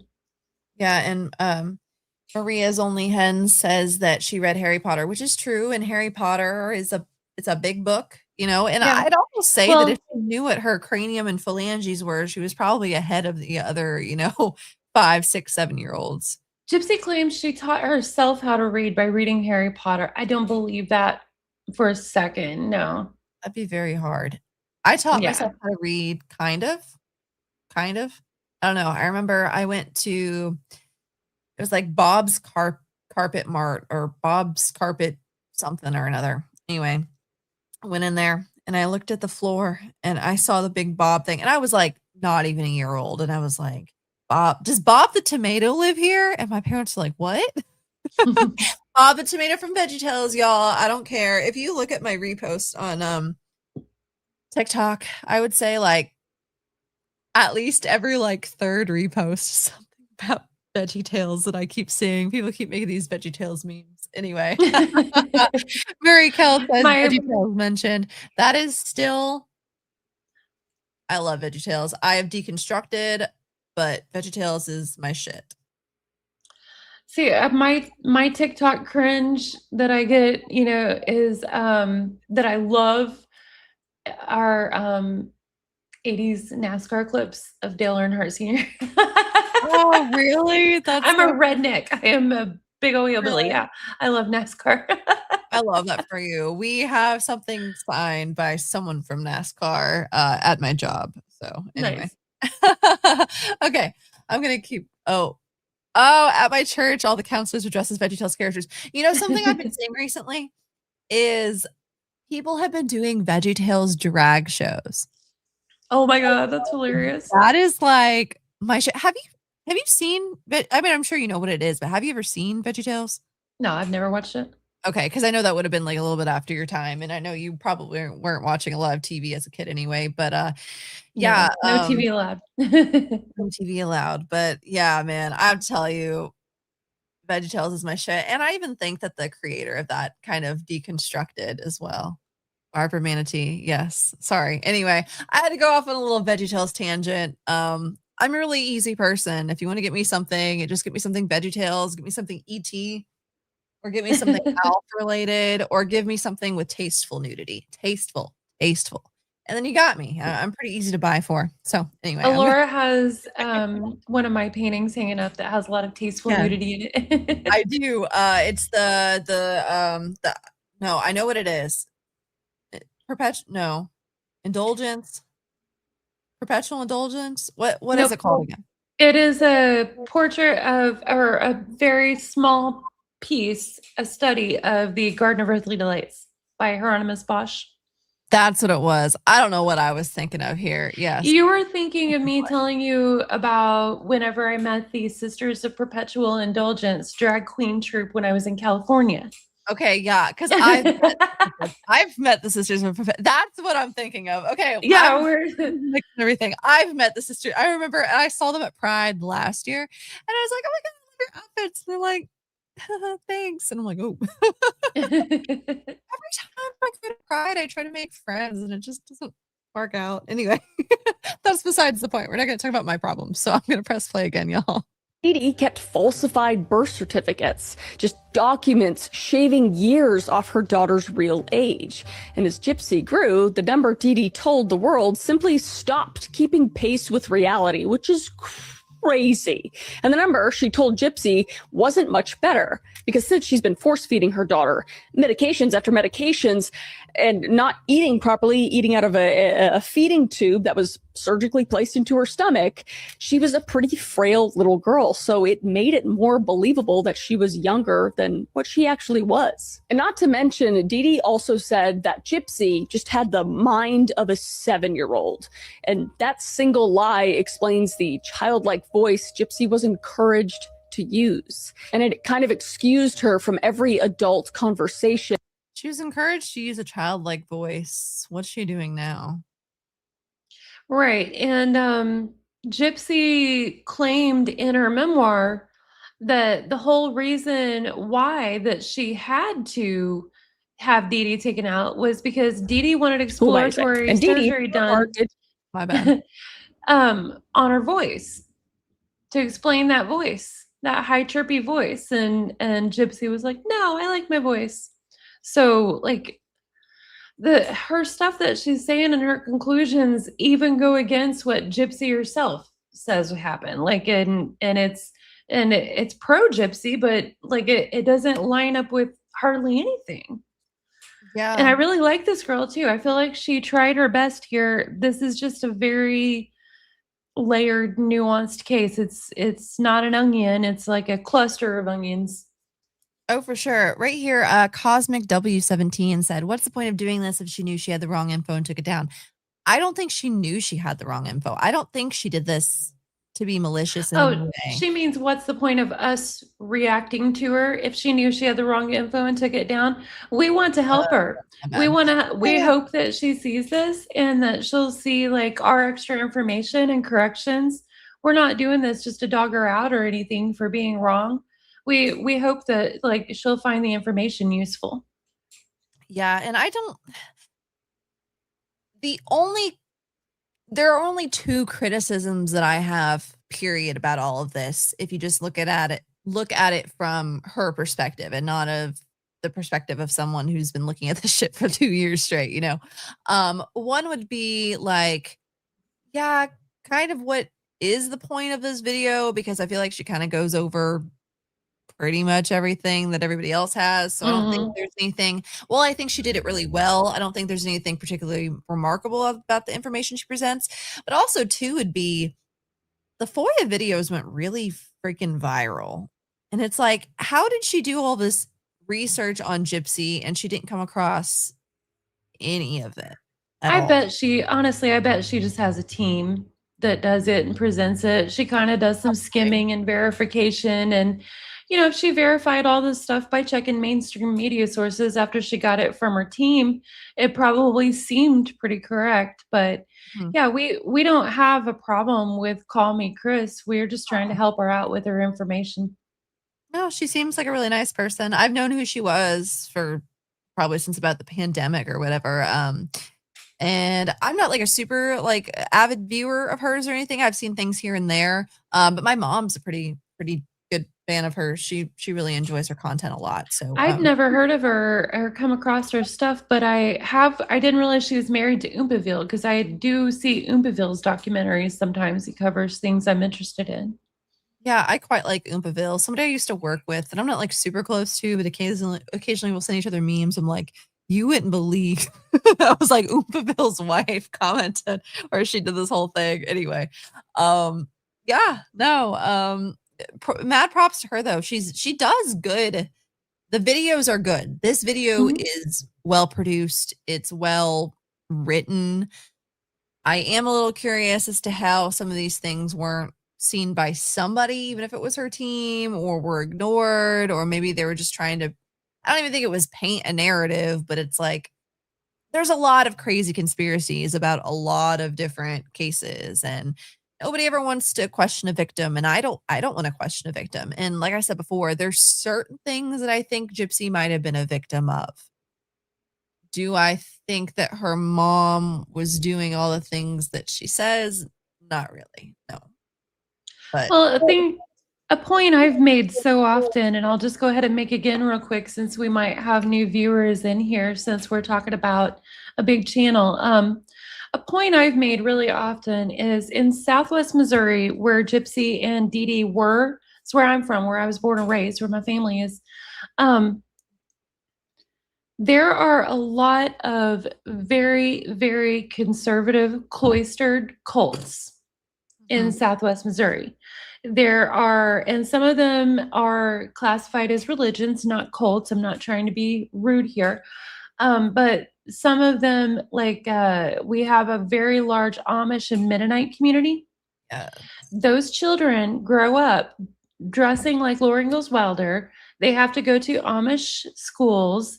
They're not allowed media and stuff like that. And a lot of the things that they're deprived of have a crossover to what Gypsy was deprived of. She wasn't allowed to go to school. She wasn't allowed to dress just exactly however she wanted and things like that. And none of those kids are killing their parents. No, I ran into a little Amish boy today. I didn't realize he was a little Amish boy, but he was just crawling, and like I just saw, and I was like, "Oh, where are your parents?" And I was like, "Oh!" And then all of a sudden they snatched him up. I was like, "Man, I thought we had a runner over here."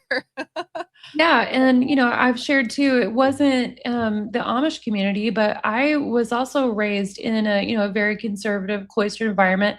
I had to dress like Laura Ingalls Wilder growing up. I was homeschooled after second grade and all that. And I ran off from home at 17. I couldn't take it anymore. It was too much. It was too hard, too blah. And I just wanted to be normal. So whenever, Gypsy's defenders like Bree and people like that say things like, listen, Gypsy did it because she wanted to be normal. She wanted to be a normal girl. I understand that desire deeply, but you just don't get to do murder for that. You believe and do it the proper ways. So whenever, I hear this lady and other people who are brand new to the story, they start talking about, oh, she had to dress this way and she wasn't allowed this and isolation and no friends and stuff. It's like, that's a lot of kids in Southwest Missouri for a lot of different reasons. Nobody would excuse them killing their parents about it. I would totally agree. I would totally agree. And So- whenever we went to CrimeCon in 2025 in Denver, I talked to Mike King. Mike King is one of the detectives that helped take down Warren Jeffs, the FLDS, Fundamentalist Latter-day Saints polygamous group that was marrying 40 and 50, 11, 12, 13-year-old girls to 80-year-old men, like just tons of them and all this stuff, child marriage and crazy. And I asked Mike King, I was like, is there any documented incident of any FLDS child murdering their parents to get away? And he said, no, don't know of a single one.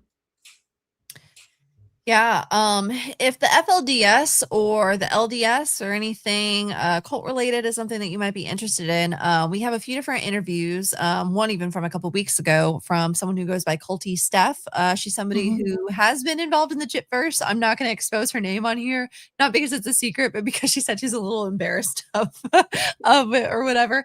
But some of you guys have probably interacted with and whatnot. But she talks a little bit about that, and she also did a interview with Jaden Jeffs about a couple months ago, who is Warren Jeff's son, or at least one of Warren Jeff's sons. But yeah, like you said, it's very interesting. There's nobody else who's an MVP survivor or somebody who's from the FLDS or any of these other niche groups that have really done the same thing. And one of the people that Gypsy really latched onto in prison was Amelia Bird, somebody who did a very similar crime. And whenever Gypsy got out of prison and started advocating, her advocacy for MVP was basically her awkwardly reading off a Wikipedia definition of it and being like, if you see something, say something, kind of thing. The only advocacy she ever attempted to do where it seemed like she really gave a shit and was actually energetically into it and cared was when she advocated to get Amelia Byrd out of prison for the exact same crime. Which basically advocated like once or twice for Amelia, then never brought it up again. From what I understand, I don't believe that they're on good terms at the moment. Oh, really? I heard they were a few Are they months ago, now? but have they fell out again? Maybe they just had a falling out a while ago, and maybe they got back together. I don't know. Gotcha. I'm not going to pretend like I'm up to date on all of the drama because I really am not. Yeah. But I know at least at one point they were kind of having issues, and that Amelia's girlfriend at the time, was it Zara? Mm-hmm. She said that Amelia kind of accused Gypsy of stealing parts of her story. I remember that. And I don't recall what parts it was, but that's just what was said. Yeah. Yeah. So with this video, when I moved my mouse pad, it accidentally switched, I think, maybe to another video. So it might be cutting things out. Okay. Maybe I should let me go back real quick. Need and surgery she didn't need. Was this 9 minutes? I'm going to go to about right here and see what it says. Was monitored, and the internet, when it existed at the house at all, was completely supervised. So the Which I already have something to say, was completely supervised. Hold up. I'm going to back up a little bit and let her say that. And then because I have some thoughts about that. Let her say that with her full chest. Okay.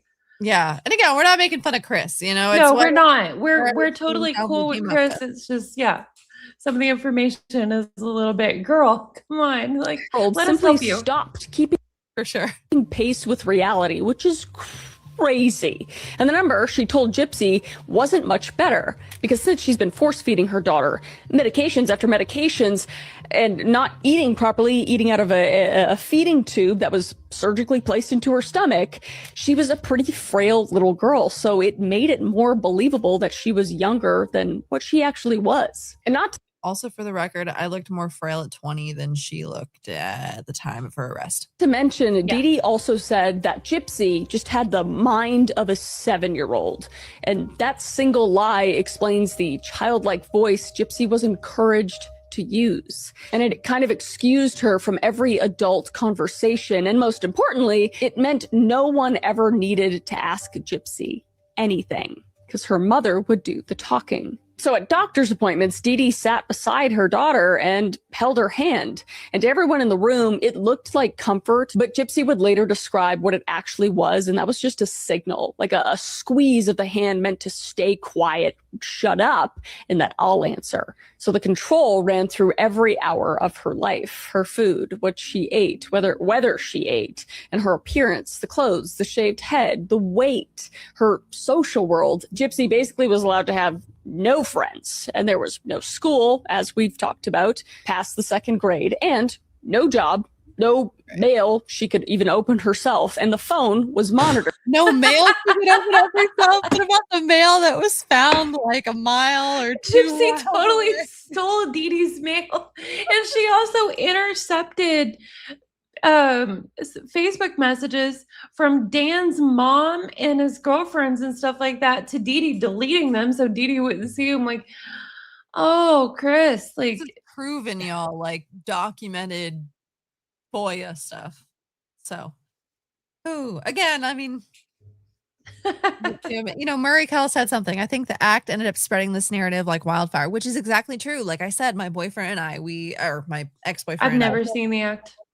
My mom and I started watching it again like a few weeks ago. We didn't finish it, but it's like looking at it with this set of eyes, it's like hilariously over dramatic. Like, I knew it was a little over dramatic at the time. Like, I'm like, oh, I mean, it's a dramatization. And especially after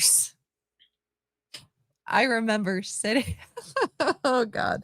I remember sitting on the couch and I was reading this article to my ex-boyfriend and I was like, "Oh my goodness. You know, I just read this thing here and it says that Gypsy's family is really disappointed in the act, but thank goodness they found this, independent producer who's gonna treat them right and who's gonna do their story the right way," which whoo, boy, did I not know the shit I was gonna get myself into a few years later. So anyway, yeah, I knew it was a little dramatic, but I didn't think that it was like that bad. But I would recommend that if you have Hulu, only if you already have Hulu, just give Yeah, at I least do. a couple episodes a watch. And I don't know if you'll even be able to get through the whole thing. It's kind of funny. So anyway, Maybe I'll do a live stream and be like, okay, we can all hit, I can't show it. We can all hit play at the same time and laugh at it together in the chat. true. Or you could get like a Patreon or something. I don't know if they limit what you're able to do on Patreon like that, like they would on YouTube, but maybe you can just do a Gotcha. watch party. But yeah, no, I feel you. It's very interesting. So I'm gonna press play again. We're only on clip 2 out of like 4 or 5. Oh no, we're talking too much. No, but I mean it's good though. We're only talking about what we're supposed to do. Like Yeah. clarify the issues. So anyway, And the internet, when it existed at the house at all, was completely supervised. So the which another thing, y'all. Unfortunately, in these FOIA videos, there were videos that were sent that were not supposed to be sent. Okay.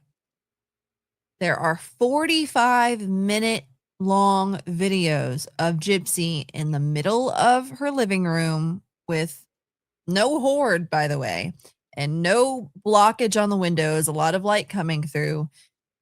She's completely nude for 45 minutes. What is Dee Dee Supervision doing? was minimal. There are videos of her touching herself in Dee Dee's bed. Okay. I don't know what to say. And I understand, like my parents, they went through my phone. Last time I got my phone taken was at the age of 19. Okay. They were going through my, that's a whole nother story. Anyway. So my parents were going through my phone. They were paying attention to stuff. Okay. And there were still things that I did that they didn't know about. But I sure as hell was not naked in the middle of my living room for 45 minutes. Okay. I tried to sell feet pics when I was like 19 and my parents found my account just there and they recognized the background of my room. You know what I mean? Like they know what's going on, like, and they were people that were on top of me and they still didn't know everything. So again, there's certain things that you can get away with that your parents won't know, but not in this regard, not the way that they describe Dee Dee's watchful eye, I suppose. Yeah, So- everybody believed that Gypsy didn't have a single thought to herself. And no. The FOIAs show so much different. Yeah, absolutely. So I'm gonna go again. world outside was just sealed off from Gypsy. And I think a question a lot of people ask about this case is like, how didn't Gypsy know? And I feel like the answer is pretty simple in that she was just brainwashed, but also that she obviously knew at some point. And then that's exactly what made the rest so I know that Dee Dee knew at least by 2011. effective. Because Gypsy knew she could walk because she did it inside the house when. And again, I forgot, we're operating like nobody knows what's going on and we're just completely new to the story or whatever. But 2011 is when in the video with the pink dress, she clarifies telling Nick that she can walk and that her mom has known about it since at least 2011. When did she say that she caught her? I don't remember. Like she No, just, she said that she had a seizure and was in the hospital for 6 months, and they told her that a paralysis was permanent, but it was temporary, and she didn't tell her mom when she got feeling back in her legs because she was afraid her mom wouldn't love her as much. So I don't necessarily believe all that's 100% true, but I do think that Gypsy was malingering with her own health conditions. yes, that's definitely what it seems like. Okay. No one else was watching, and she knew she could eat solid food, but the leukemia and the chromosomal disorder, she had no way to test those against reality. So she knew she could do some things, but she didn't know she wasn't sick. So she's probably just like, oh, well, mom knows best, you know, and you're just a kid. Yeah, you don't know any better. And years later, in her ebook released, Gypsy described her role in her mother's production in the language of show business. The press interviews, the charity events, Dee Dee did the talking while Gypsy waited. Just Can you pause for a second, Laura? Waiting for a cue. Like a... No, I'm just playing. Sorry. Soul and Beauty, we're 2 hours into our live stream, but we're probably only like 15, 20 minutes into her.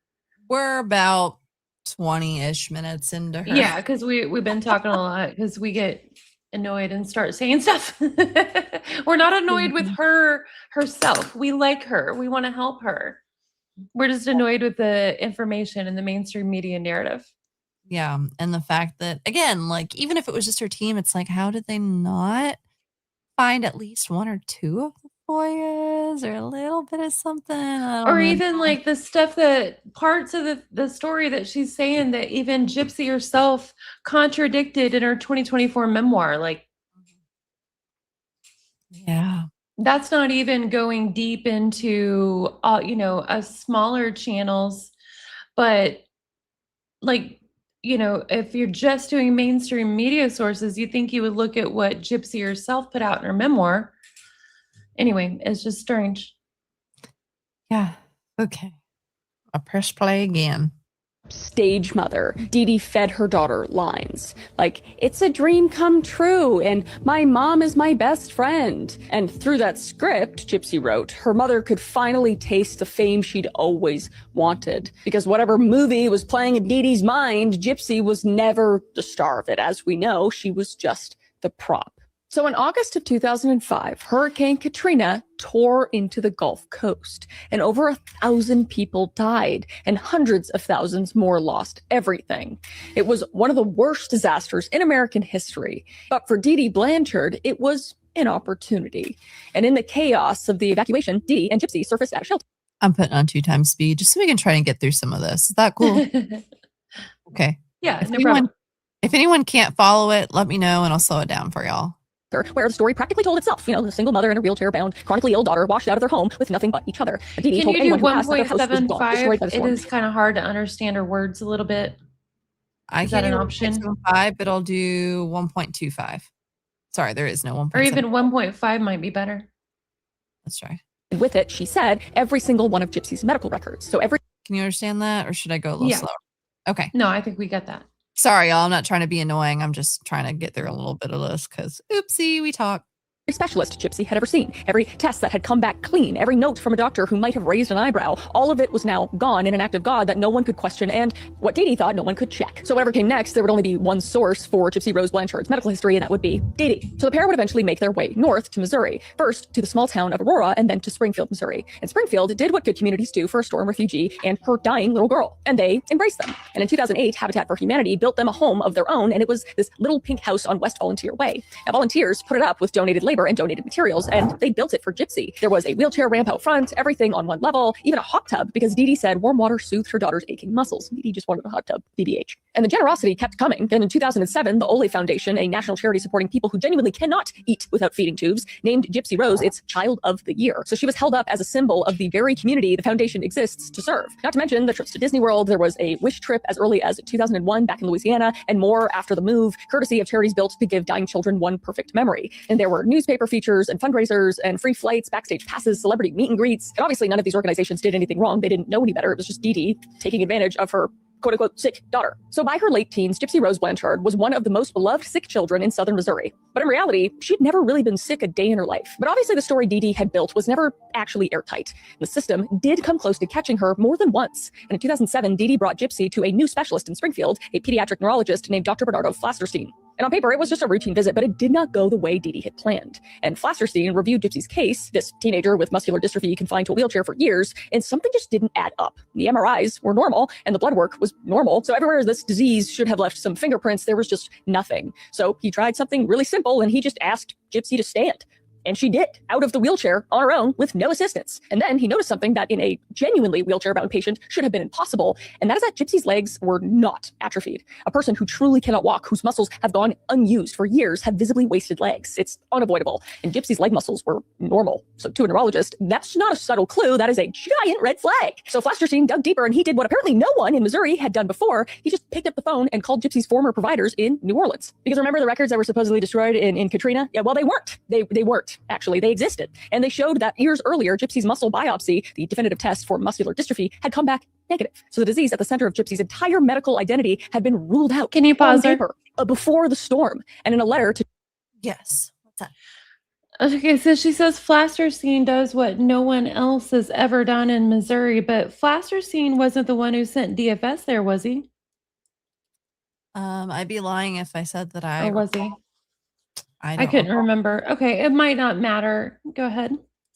Yeah, sorry. I wish I knew, but Yeah, no problem. names and not always. Gypsy's primary care doctor, later obtained by ABC News, Flasterstein wrote it out in black and white, and he said he believed the mother suffered from Munchausen's by... Also, real quick, Turkey Girl, I'm not saying that I believe the story about the cow tongue, but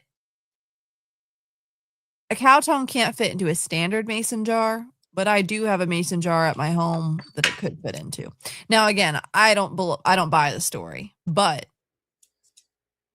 I don't know, just to play devil's advocate. I think Gypsy made up that story, but I think so, it too. wouldn't it wouldn't be crazy for Dee Dee to try some voodoo, because in Louisiana, voodoo is not looked upon as it is anywhere else. Most people who are Christians do a little voodoo in Louisiana. I watched a video where it was kind of talking about how most of the Western world's view of voodoo is kind of based off of like racism from way back in the day, where they were just trying to kind of ostracize different people of different cultures. And I didn't, research enough of it to know all the ins and outs and stuff. But I did deep research. I go talk to the priestesses in New Orleans. Yeah, but it seems like a lot of that stuff is just kind of rooted from racism and not an understanding of other cultures, rather than it actually being something like evil. Again, but from my little limited. And also in a cow tongue, absolutely would not, in any kind of hoodoo or voodoo context, stop a relationship or stop love. A cow tongue in that context is to stop communication. Yeah. Yeah. It's a different thing than the spell that she... Which is a thing that Gypsy was intentionally doing herself by deleting incoming messages to Dee Dee from Dan's mom and other people on her Facebook Messenger. So, yeah, if anybody was trying to stop communication. No kidding. Okay, we're going to try again. Proxy. So he had solved it in 2007. And Gypsy Rose at that point was 15 years old, though obviously she didn't know that. So one doctor in Springfield, Missouri had the entire con figured out, but then nothing happened. Flasterstein never reported his suspicions to social services, and he would later say he'd been warned by previous doctors to handle this family delicately, and that he doubted anyone, including law enforcement, would take his word over a devoted, beloved mother. Because they're like famous in Springfield. Didn't need surgery, she didn't need... Who am I to... That's another thing that she said real quick, is that they were famous in Springfield. Now, I know your view might be a little bit skewed because you literally had family that were like super close to them in Aurora. So obviously you were hearing about them and stuff. I want to say it might have been Nancy from the Toll podcast that said, yeah, we knew who Gypsy was, but like local celebrities kind of like, I don't know, kind of pumping. Yeah, that's a little I mean, celebrity is a strong word. At the same time, like, when somebody's always on go into things where the news is and stuff like that, but like you said, my perspective might be skewed because I had friends who knew them. So because of that, anytime, Dee Dee would post something public on Facebook when they were doing this or got interviewed for this or whatever, I would see it shared because I was friends with people who were friends with them who were sharing it. So it might have been more in my face a little more than other people. Yeah, that's why I'm like, Not that I don't trust your judgment or whatever you have to say about it, but it's like, you were also around people that were like actively putting themselves in their way or vice versa. Yeah. So it's like, obviously you'd see it a little bit more than the average bear. So I'm going to go to the next video now. Or lose Gypsy Rose. So, which one was it? A predator who found a captive girl, or a captive girl who found someone she could finally control, the way she was controlled by her own mother. And everything that happens next depends on that question, right? So by late 2014, the roleplay and the romance and...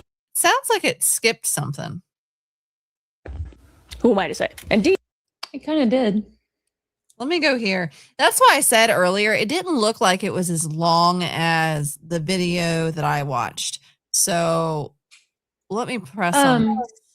Just to answer a comment real quick, someone, Glam Mums Backup says, sorry, just joined. Is this video still up or is it the one Kris took down? This is the one Kris took down. We were able to find where somebody clipped it. Yes, and it might not be the entire video. So I'm going to put on what I can and we'll go from there. He, for her part, did what she always did when someone got too close, and she just badmouthed the doctor to everyone. Oh, shoot. This is the right one. Who am I to say? And Dee Dee.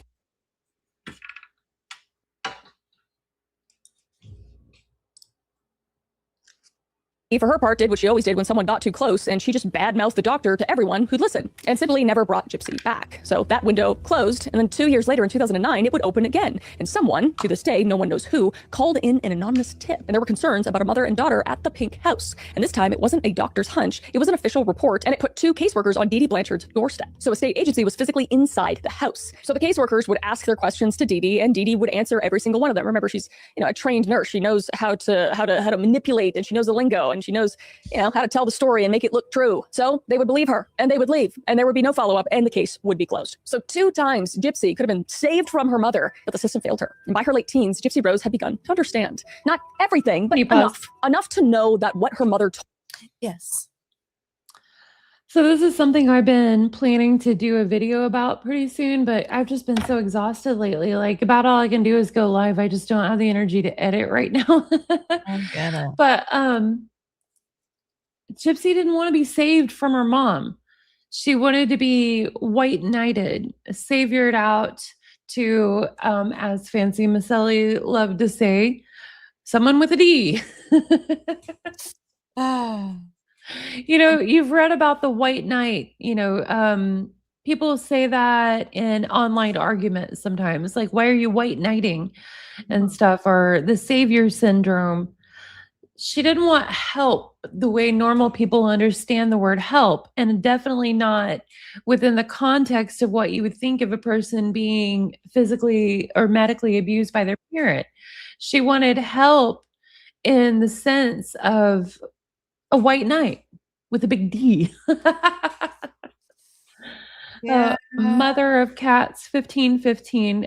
Yeah, we know she listened to everyone and took it down immediately. We agree she's wonderful. We like her a lot. We are trying to help her out here by correcting things and giving more information. We hope she'll see this and be able to get the help. Absolutely. None of this is critical. It's just trying to help. And even if Kris doesn't see it herself, maybe somebody will, and they'll come away with more information. And again, I've said this like 2 or 3 times in this stream already, but we don't know every single thing that happened here. We're just speaking from what we know from the FOIAs and from Gypsy's own mouth. They seem to contradict a lot. So, okay. Told the world about her body didn't match what her body told her, and enough to want desperately a way out. And the only window Gypsy really had to the outside world was really small, and those were really just fan conventions. Because Dee Dee had been taking her to science fiction and fantasy events for years, and it sounds kind of strange until you realize how perfect those spaces were for the con. Crowds full of costumes and wheelchairs and people of every kind, where a small bald girl drew no stares at all. So Dee Dee could play the devoted mother in public, but conventions are also full of people, and people talk to each other. Who would have thunk? And in February of 2011, at a convention called VisionCon, Gypsy slipped her mother's leash because she'd been secretly talking to a man she met online, a man named Dan, who was 20 years her senior. And at the convention, she got away long enough to end up in his hotel room. And then Dee Dee found them. And what she did next tells you everything about how deep this deception ran. She produced paperwork, a birth certificate, showing that Gypsy was a minor, a child, and she threatened to call the police on Dan, and the situation dissolved on the spot. But the document was falsified. Did she show a birth certificate? Is that a thing? I feel like I've heard people I say that don't before. remember ever hearing that part before. I thought I heard she just told him. I don't know. I might be wrong. I could be wrong too, but yeah. How do you fake a birth certificate? I mean, I'm sure it's possible. Well, what I heard was, Thing too. and I think I heard this from, it wasn't from reliable sources, but Rod, Christy, and Gypsy's story is Dee Dee had that job for a little while where she was helped restore pictures on the computer, photoshopping and restoring.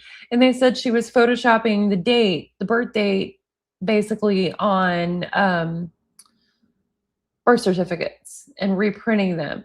Now that stuff is usually printed on specific paper and has like seals pressed into them and stuff. I don't know. I don't know if I believe this. And plus, and I think in the medical records that Fancy put out, didn't they have the right dates? Wasn't the wrong birth dates mainly to things like churches, charities, things like that? I know at least her Medicaid card had the correct date.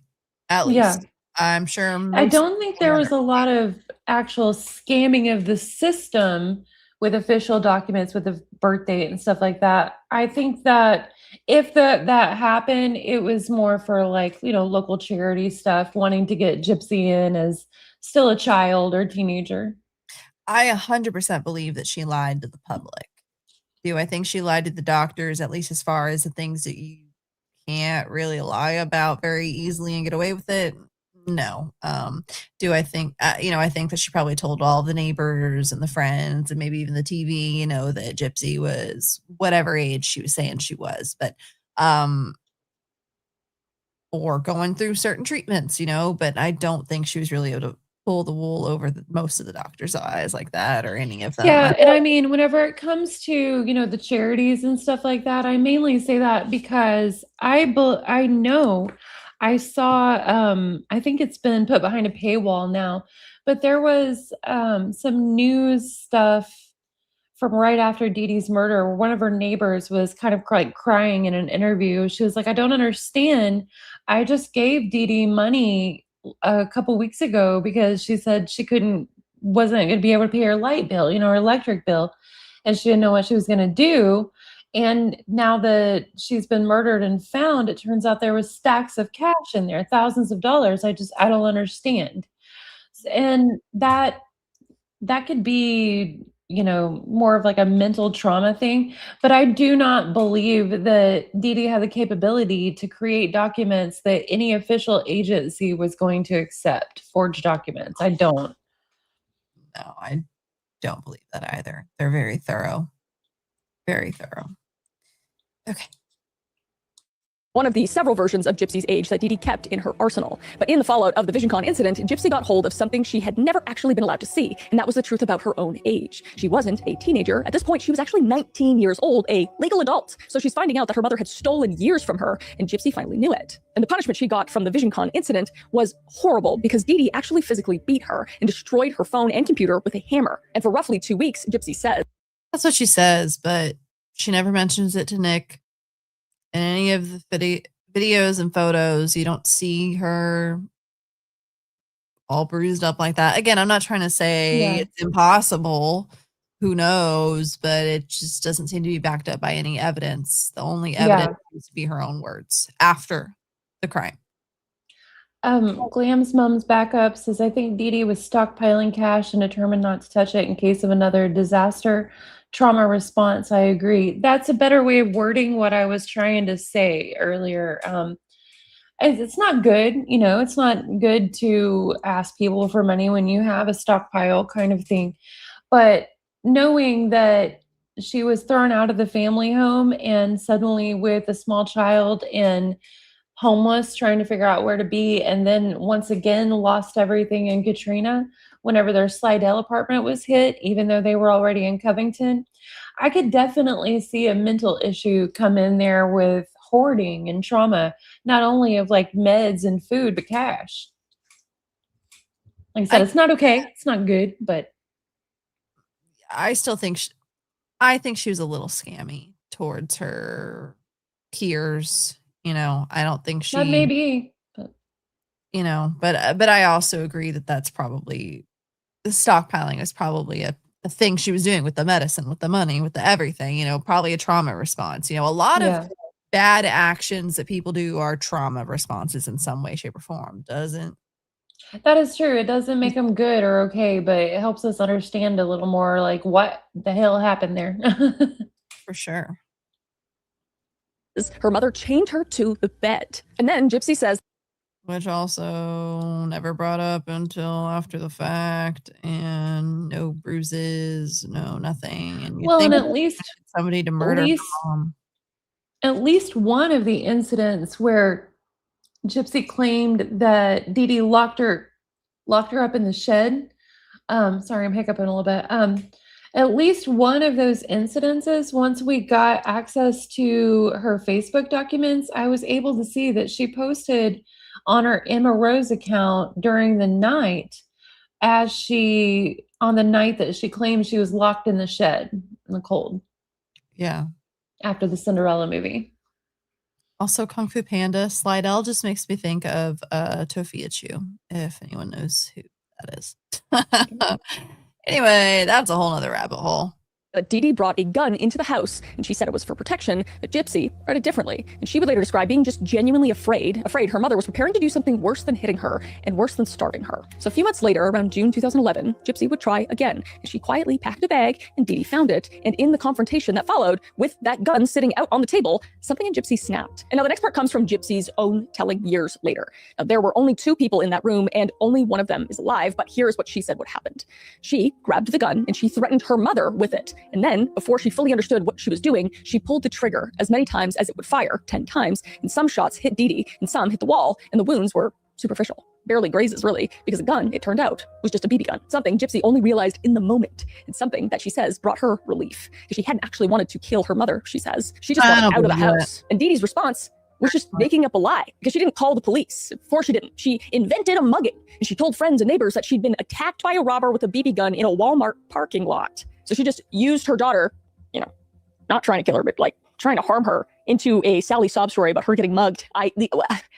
What is wrong with this woman? And Gypsy would later describe what happened next with a phrase that captures her mother better than any diagnosis, and that is that Dee Dee was such a good manipulator that she was able to slip her right back into submission. And then in February of 2012, police were actually called on the Blanchards, not for abuse, but for shoplifting.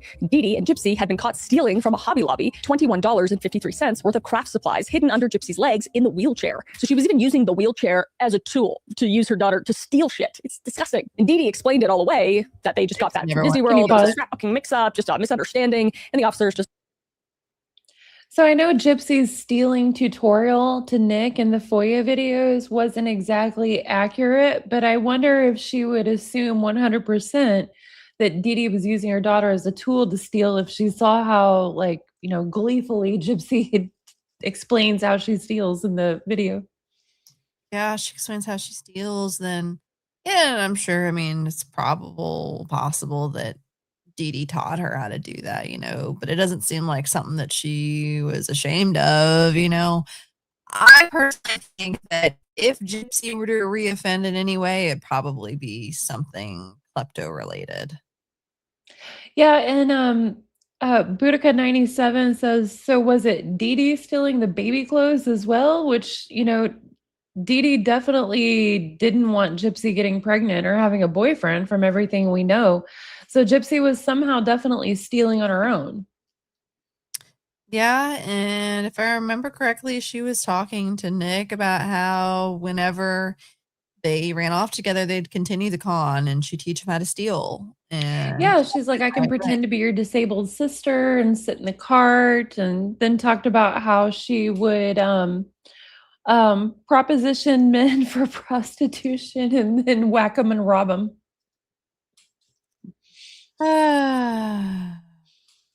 Anyway. Let them go. And at this point, Gypsy was 20 years old. And at this point, she had tried running. She had tried, in her own desperate way, fighting back, but nothing had worked. And her mother had beaten the doctors, the caseworkers, the police, and every escape her daughter could devise. But that same year, hiding from her mother in the glow of a computer screen after Dee Dee went to sleep, Gypsy was about to meet someone. So as we know, Gypsy was completely supervised by her mother, and there was basically no internet access. But she did allow Gypsy limited supervised access. But as we know, supervision is good as a supervisor, and Dee Dee slept. Night after her mother went to bed, Gypsy crept back to the computer. Also, sometimes in the middle of the day for 45 minutes. And Broad I don't daylight. one video. I mean, there's multiple videos in broad daylight, and not even just like explicit visually or anything, but just so many times when she's just recording and she's on her phone and she's doing all kinds of stuff. Fully dressed up in a prom dress. Like, yeah. And you know, the thing about the baby clothes and stuff, the baby clothes, like, her mom never found. She's paying attention to everything she does and everywhere she goes and you know, she never saw the baby. there's no way. She built secret accounts, secret profiles, a hidden second life in text. And in that life, she was none of the things that the world believed. She wasn't disabled, and she wasn't a child, and she wasn't a prop to anybody's story. She was just like a regular woman, because she's a woman at this point. And in 2012, on a Christian dating website, she met someone else who wanted to be someone else. And his name was Nicholas Godejohn. And he was in his early 20s living in Big Bend, Wisconsin. And he was a soft-spoken, religious young man, at least on his profile. But the reality was a lot more complicated. Now, Godejohn was on the autism spectrum, diagnosed with what was called Asperger's syndrome at the time. And psychological evaluations would later document an IQ in the low 80s and a young man with significant cognitive and social vulnerabilities. And he had a brush with the law already, and it was an indecency arrest at a fast food restaurant. And beneath the polite church-going exterior, he spent time in darker corners of the internet, drawn to violent content and communities his profile never hinted at. So two invisible people basically just found each other. And for the next 2.5 years, almost entirely in secret, they built a world of their own together. And Gypsy told him the truth. And Nicholas Godejohn became one of the only human beings on Earth who knew it. He knew about the wheelchair that she didn't need, the diseases that she didn't have, and the mother who would never, ever, ever, ever let her go. And their online world went beyond confession into fantasy, like elaborate constant role play. And they created characters together, personas they'd slip into for hours. And some of it was romance, but some of it was much darker. And this is where the story kind of splits in two, because what happened inside the relationship depends entirely on who's telling it. Because in one version, Gypsy is completely innocent, a sheltered abuse victim who found her first love, and a man who steered their fantasy life toward violence. But there is another version, and it comes from sworn testimony. Because at Godejohn's later court proceedings, a psychologist testified about a persona Gypsy used with him, a character called Demona. And in videos and messages, the psychologist said Gypsy as Demona called Godejohn her slave, gave him orders, spelled out consequences if he disobeyed, including... Which she continued that in prison. And personally, I am not going to be mad at a prisoner for doing what you'd expect them to do by having pay pigs in prison and conning men. I don't have an issue with that in itself. However, I do have an issue with the fact that she acts like she's this changed person, that all this stuff helped her grow, and how prison was like, you know, this time for growth and change. And all the way up until right before she got released from prison, she has these pay pigs that she's having this master slave dynamic with. And also, Kris brings up something about, you know, under testimony, under oath or whatever. Under oath, it's admitted that from Dan Glidewell that Gypsy introduced him to some aspects of BDSM as well. Well, I kind of do have an issue with the fact that prison didn't provide any method of change to her, in the context that what Gypsy was doing before the murder was what she seemed to pretty much enjoy. She just wanted Dee Dee out of the way to do more of that, which was make videos in her house and, you know, have relationships online. She continued that in prison through the whole, you know, pay pig thing and the video chats and stuff that she got in trouble with. And then immediately continued doing the same thing when she got out. And so the method by which she orchestrated and planned the murder and reeled in her tool, Nicholas Godejohn, to do the murder, like that method was never restricted from her via prison. I 100% agree with the fact that something probably in theory should have been done, and that it sucks that she was able to continue the same patterns of behavior before, during, and after prison. And I'm all for prison reform, 100%. But as it currently stands, and unfortunately, as I feel like it'll probably stand for quite some time, if not indefinitely, is that prison isn't really about the rehabilitation. They're just kind of, it's a place to store all of the bad people that have done bad things, and they all get kind of classified together, even though some people murder their mother and some people just did drugs, you know? Yeah. And, in addition to that is I don't know what the good answer is to that. I mean, obviously, it would be great if every punishment via prison in the court was tailored to the crime and the person. That's just not possible with the volume of population that we have. Like, it's not realistic.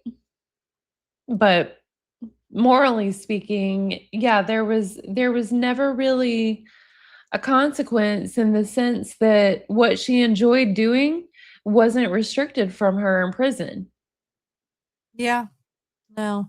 And then it's like, while on paper, yeah, that'd be great if like she wasn't able to do that same thing, but also it's like, okay, well, prisoners still deserve some rights and they should be able to talk to their friends, their family, whatever. And it's like, yeah, I don't know. Yeah, It's so that's complicated. that's where I do get tripped up because free speech is very important to me. And whenever I say, a consequence tailored to each prisoner's individual act, for a crime like Gypsy's, where she used her free speech and she used internet access and online communication to literally orchestrate a murder. Well, it seems like possibly the only way to actually give a fitting punishment for that would be to restrict that free speech. But that's not a thing we do in America. Mhm. And I don't want to start doing that in America. Free speech is important. So I don't really know what the good answer is. I can just see that it's a problem. You know No, what I mean?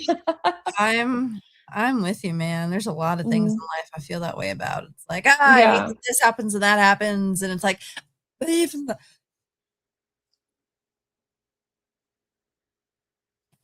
sorry, I started choking on my own spit. Uh, but even so, it's like, yeah, it'd be great also if like there could be individual programs tailored to each person's individual crimes and their individual needs, but Yeah.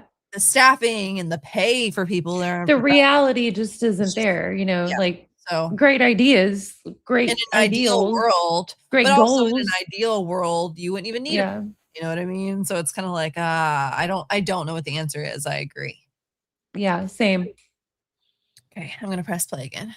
losing her forever. And the psychologist's conclusion was pretty chilling, and that was that the instructions, repeated over months to a cognitively vulnerable man, had effectively programmed him, and programmed him specifically to believe he had a binary choice, and that was to kill Dee Dee Blanchard or lose Gypsy Rose. So, which one was it? A predator who found a captive girl, or a captive girl who found someone she could finally control, the way she was controlled by her own mother? And everything that happens next depends on that question, right? So by late 2014, the roleplay and the romance and the desperation had become this ugly monster. Gypsy was 23 years old, and she had tried running away twice. She had tried fighting back once, but nothing had worked. But somewhere in those late night conversations, the last option stopped being unthinkable, and it started to become a plan. So in March 2015, after nearly 3 years of secret messages, Gypsy Rose and Nicholas Godejohn decided it was time to meet. What's that? It didn't suddenly become unthinkable and become a plan in 2014. In 2014, I think it was like mid 2014. I want to say June or July, but I'd have to verify that. But around that time was when Nick messages Allie and he's like, Gypsy changed her mind. And Allie's like, oh, about killing her mom. And he's like, yeah, we're going to try another thing first. So, like, that plan had been in place for a bit.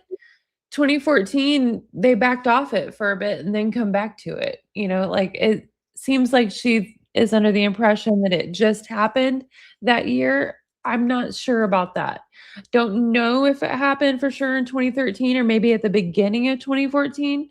But like, yeah, it had been going on for a bit longer than most people realize is really my only point there. Also, I see this comment here by Dragon Approved, and it says the parole board could have stopped it if they looked at her prison records.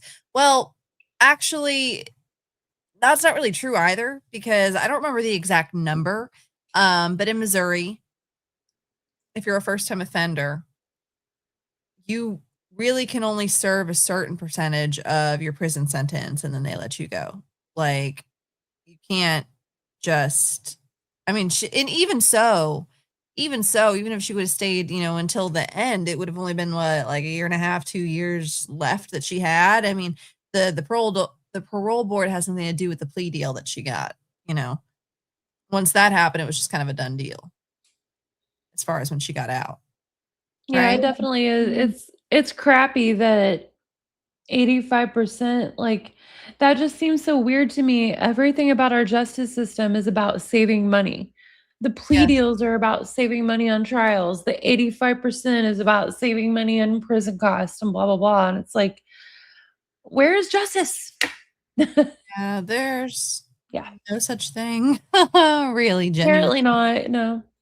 It's not. So, okay.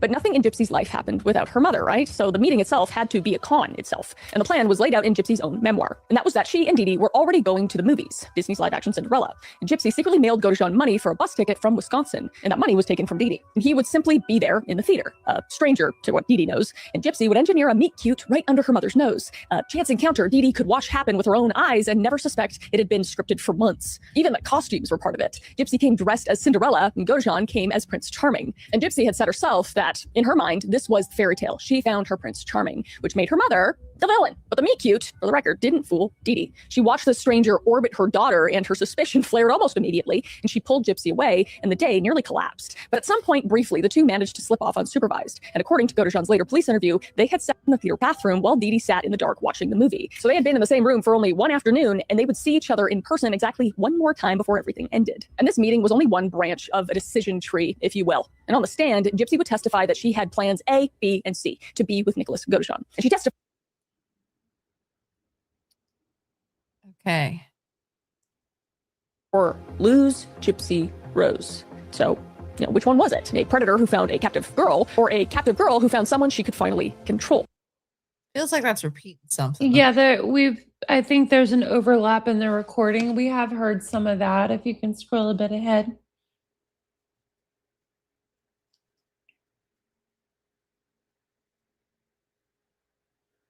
I'm going to stop it right there. Or was it a terrified prisoner so desperate for daylight that she'd become her mother's daughter? A planner, a manipulator, a producer of her own show. And both readings fit the evidence. But what's certain is that by early June 2015, the talking was over. And Gypsy had unlocked money from Dee Dee's stash. And Godejohn had a bus route and instructions. And there was a list. Short, practical, horrifying in its ordinariness. Gloves, a knife, duct tape. And all that remained was for him to arrive. So in the second week of June 2015, Nicholas Godejohn boarded a Greyhound bus in Wisconsin and rode it 700 miles south to Springfield, Missouri. And accounts differ slightly on real quick, Soul and Beauty asked, don't they get good time in Missouri? Yes, they do. And I actually think that they kept Gypsy like literally as long as they physically possibly could. Like, good time aside, all that stuff. Like, I think they kind of kept her as long as they legally could keep her. The exact day he arrived. Some records point to June 8th or 9th, with Godejohn holed up waiting at a local motel, and others have him arriving on June 10th itself, reaching the neighborhood while Gypsy and Dee Dee were out at the doctor's appointment. But what no account disputes is why he had come, or what he was carrying out of that plan. And that was gloves, duct tape, and instructions. Now the knife, Gypsy had bought herself. And what makes June 9th so hard to hear about is how normal it was. And that day, mother and daughter just ran errands. Oh, I'm wrong. Into the Weeds podcast. My mother, she was listening in. She said they don't have good time in Missouri. Whoopsie daisy. I guess I was wrong. If they did, my cousin would probably be out by now. She does so much. It's not even funny. A trip to the doctor, a stop at the Dollar General, and in the evening, they argued, then made up, the way they always did. And then Dee Dee and Gypsy Rose spent their last night as mother and daughter doing something almost unbearably ordinary, and they just painted each other's nails. And Gypsy would later recall the last words her mother ever said to her, and as Dee Dee relaxed into sleep, she said, "I'm starting to feel more relaxed. Don't hurt me." Ugh. Dee Dee said things like this when her arthritis was acting up, and by Gypsy's account, it was about her sore hands and nothing more. She had no idea what was about to happen, but it's the kind of sentence that once you know what happens next, you just never forget. And then sometime after midnight, into the early morning hours of June 10th, the house went quiet, and Dee Dee was asleep in her bedroom. And Gypsy unlocked the front door, and Nicholas Godejohn stepped inside that little pink house that Habitat volunteers had built, and Gypsy handed him the gloves, the duct tape, and the knife. And then she did what she says she was told to do, and what she says she chose to do, and she went into the bathroom, and she closed the door. And then she covered her ears. And Godejohn walked into Dee Dee's bedroom, and there, in the dark, he stabbed Claudine Blanchard 17 times in the back as she lay in her bed. And she would wake during the attack, and she called out for Gypsy, her daughter, hiding down the hall with her hands over her ears, hearing her mother cry out her name for help. But Gypsy did not come out. And in his police interview, Godejohn would describe the killing with a flatness that unsettled even veteran investigators. He'd chosen Can you stabbing, pause he for a explained, because he reasoned she would bleed out. Miss Behaven made a good point. I thought she was replying to Sullen Beauty and said, I can't believe she got no extra time for the SA claim because, yeah, her prison infraction record isn't that bad, but her jail infraction record includes her making a false grape claim on her cellmate after having consensual sex and then getting mad at her for something and sent the cellmate to the hole and then eventually confessed that it was a false claim. And in the prison emails kind of laughs about how funny it is that they just believe everything that she says. Again, this is out of the words from her own mouth. This isn't us just deciding randomly that this is how it happened, you know? I wonder sometimes, I mean, I know that Missouri law is what it is and they couldn't hold her over 85%, but I wonder sometimes what would have happened if that would have been on her prison record and not a jail record that didn't get considered. I didn't even realize that it was from jail and not prison. I didn't Yeah, it realize was from Greene County jail. Like Wow. almost immediately after she got in jail, that's what she she was did. already having sex with. Wow. Okay. I mean, wow. Had consensual sex. She said the cellmate threatened her about something after the sex, and that's why she did the false grape claim and got her put in the hole. There's plenty of people I regret being with, but you know. Yeah, and she her talking about it, I believe it was in her prison emails. She was talking about how great it is and what growth it shows that she later confessed that it wasn't right. It wasn't real, that it was false. She stresses me out sometimes. Okay. Out quickly, and he thought it would be a quick, easy death. And he also admitted he went further than he'd intended, driving the knife in with such force that he badly damaged her neck. And Dee Blanchard died in her bedroom on West Volunteer Way, and she was 48 years old. And what happened in the next hours depends, once again, on who you believe. And both agree on some of it. Gypsy came out of the bathroom, and she wiped off some of her mother's blood with baby wipes, and the two of them found Dee Dee's money, over $4,000 in cash, the remains of the charity, the donations, and the years of sympathy. But Godejohn told police that afterward, the two of them went to Gypsy's bedroom, steps away from her mother. Yes. It wasn't exactly the two of them that found the money. Gypsy got the money. Like, you know, they weren't hunting together for the money. Yeah, true. She knew exactly where to find it. So. And from some accounts, it seems like it was in Dee Dee's bedroom, which she claims she never ever went back into after Dee Dee died. But the accounts of her finding the money or getting the money, sometimes it's said that it was in the nightstand next to Dee Dee's bed. A few people have interpreted it as the safe, I believe. I can't remember myself. Like it's Gypsy and Nick's recollections, and then it's cellmates telling what Gypsy told them. So there are discrepancies, but most of them say that she went into Dee Dee's bedroom and got money out of there. Yeah, she says she didn't go back, but also that damn Barney doll that was sitting on her. Yeah, and so many of her cellmates saying that she told them that she cleaned up blood from the bed to the bathroom. Naked, by the way, y'all. And that part's confirmed. Naked. Yeah, part. and apparently the door was open in all the crime scene videos, and she never mentions the doors closing in any of her recountings of, you know, the naked cleaning up and the sex afterwards. And her bed, where, you know, there's the black light or whatever it is showing where they had sex on her bed after they shoved aside the stuffed animals. It looks straight. Her doorway would look straight through Dee Dee's doorway onto Dee Dee's bed. Wow. Yeah. With those doors open. Yeah.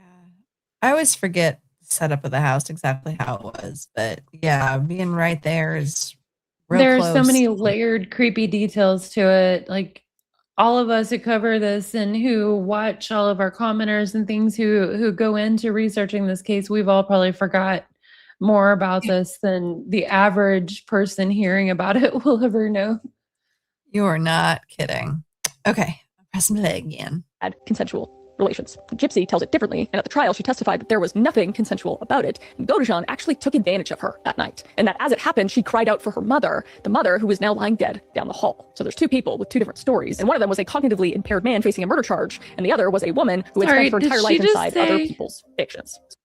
Did she just say that Gypsy said that at the trial? Because no, on the stand, she said it was consensual.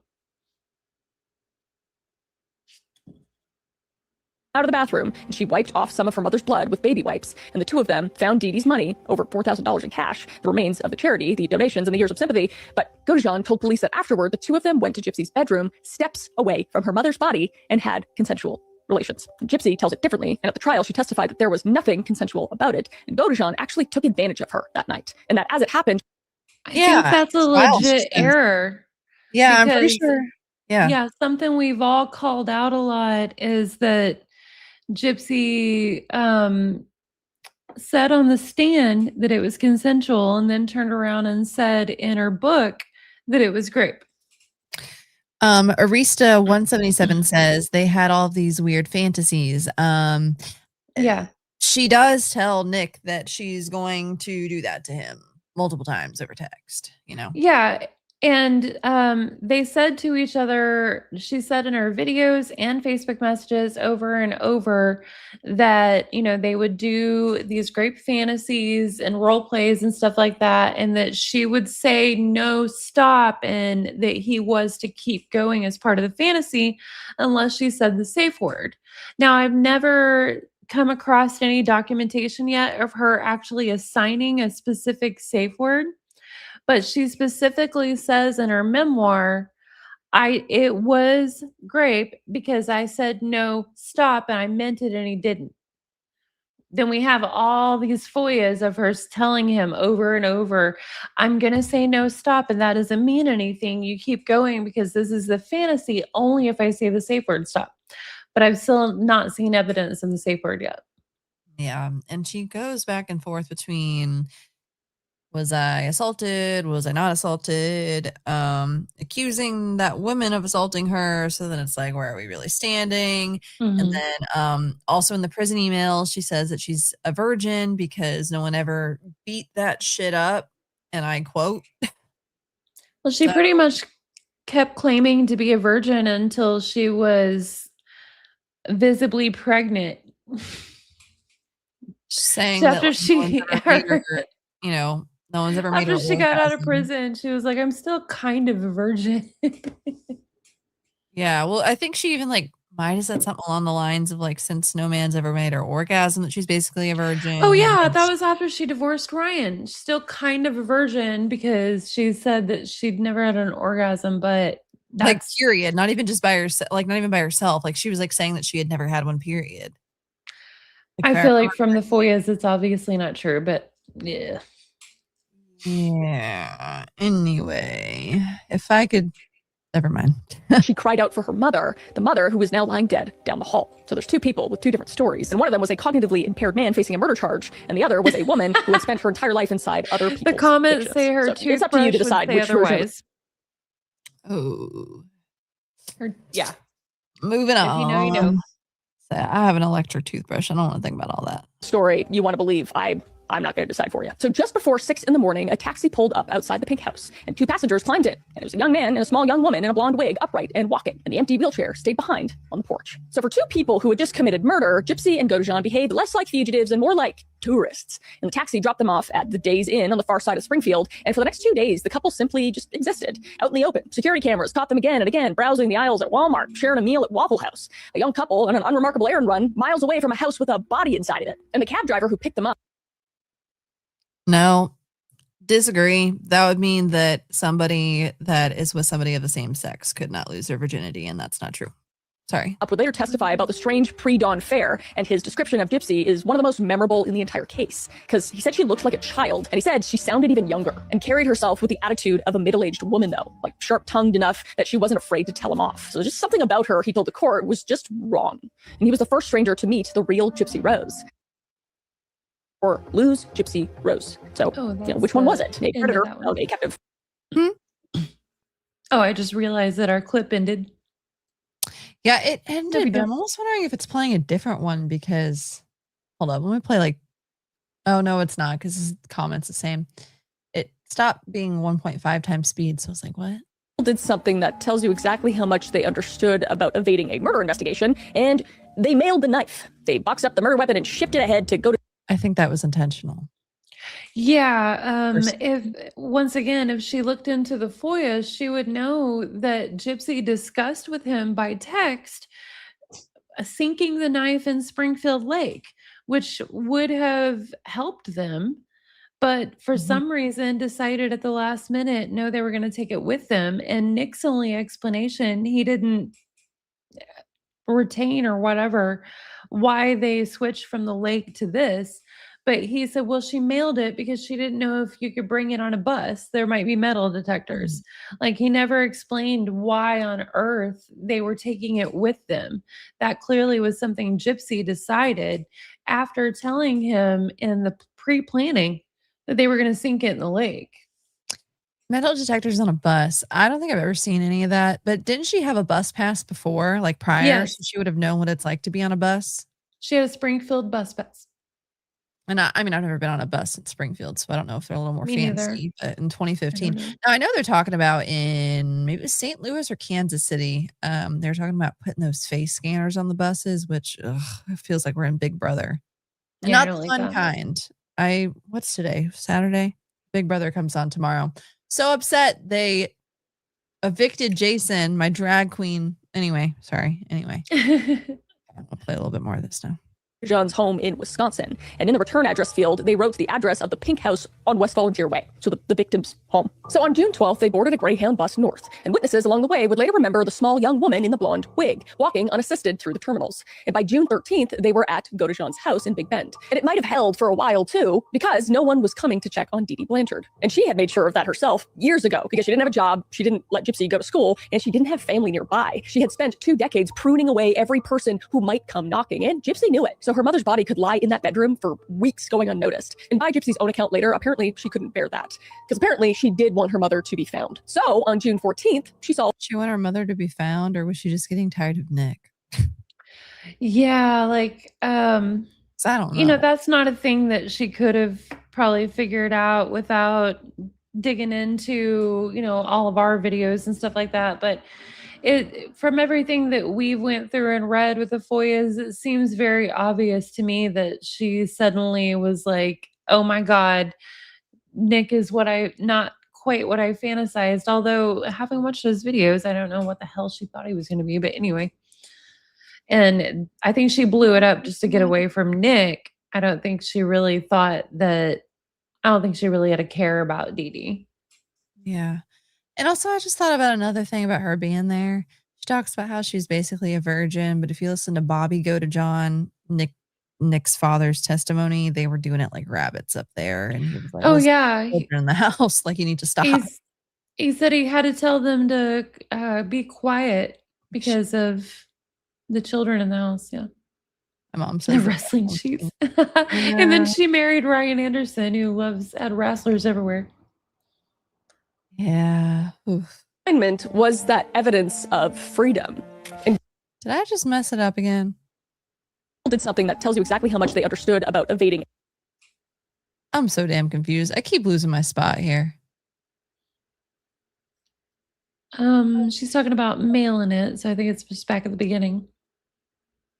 Would go up, and it was just 4 words written as if Dee Dee's own page were announcing her own death, completely unexplainable to anyone who knew the saintly woman who ran that account. And Gypsy would later claim the wording was Godejohn's idea, and the intent to raise the alarm was Gypsy's. And then, when the first post didn't seem to be working fast enough, a second one went up. And the second post is documented in court record, and it said, "The bitch is dead." So that second post was a wake-up call for anybody reading it, and horrifying. And it worked, because a family friend saw the posts and, sitting at a laptop in a kitchen a world away from Wisconsin, felt confusion curdle into alarm. And calls went out to other friends and then to 911. That evening, Springfield police arrived at the little pink house, and the wheelchair sat empty on the porch. And inside, in the back bedroom, they found Dee Dee Blanchard, 4 days gone. And that was the moment that this case just split in two, because a murder, tragically, is something police know how to work. And what they could not explain was the other half of the scene, because Gypsy Rose was gone, and her wheelchair was at the house. And as far as anybody else knew, that she had to be in that wheelchair. So it looked like somebody picked her up and stole her. Not to mention, they knew that she was on multiple medications, that she needed a feeding tube, that she needed to take multiple medications, that she needed a sleep apnea machine. So everyone was assuming that Gypsy Rose was probably also dead, because all those things were also in the house. So as far as the public knew, there were 2 victims on their hands.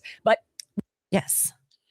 So by the time the murder happened, I had moved already. I had left Aurora, Missouri for St. Louis, Missouri, and was living there. And when one of my friends who knew Dee Dee came up to like get her mind off it all and everything, and I was like, what is wrong? What's going on? And like people don't seem right.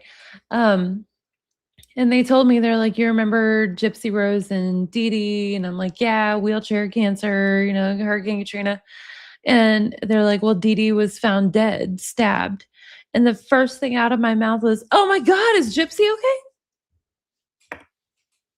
And then they were like, well, brace yourself.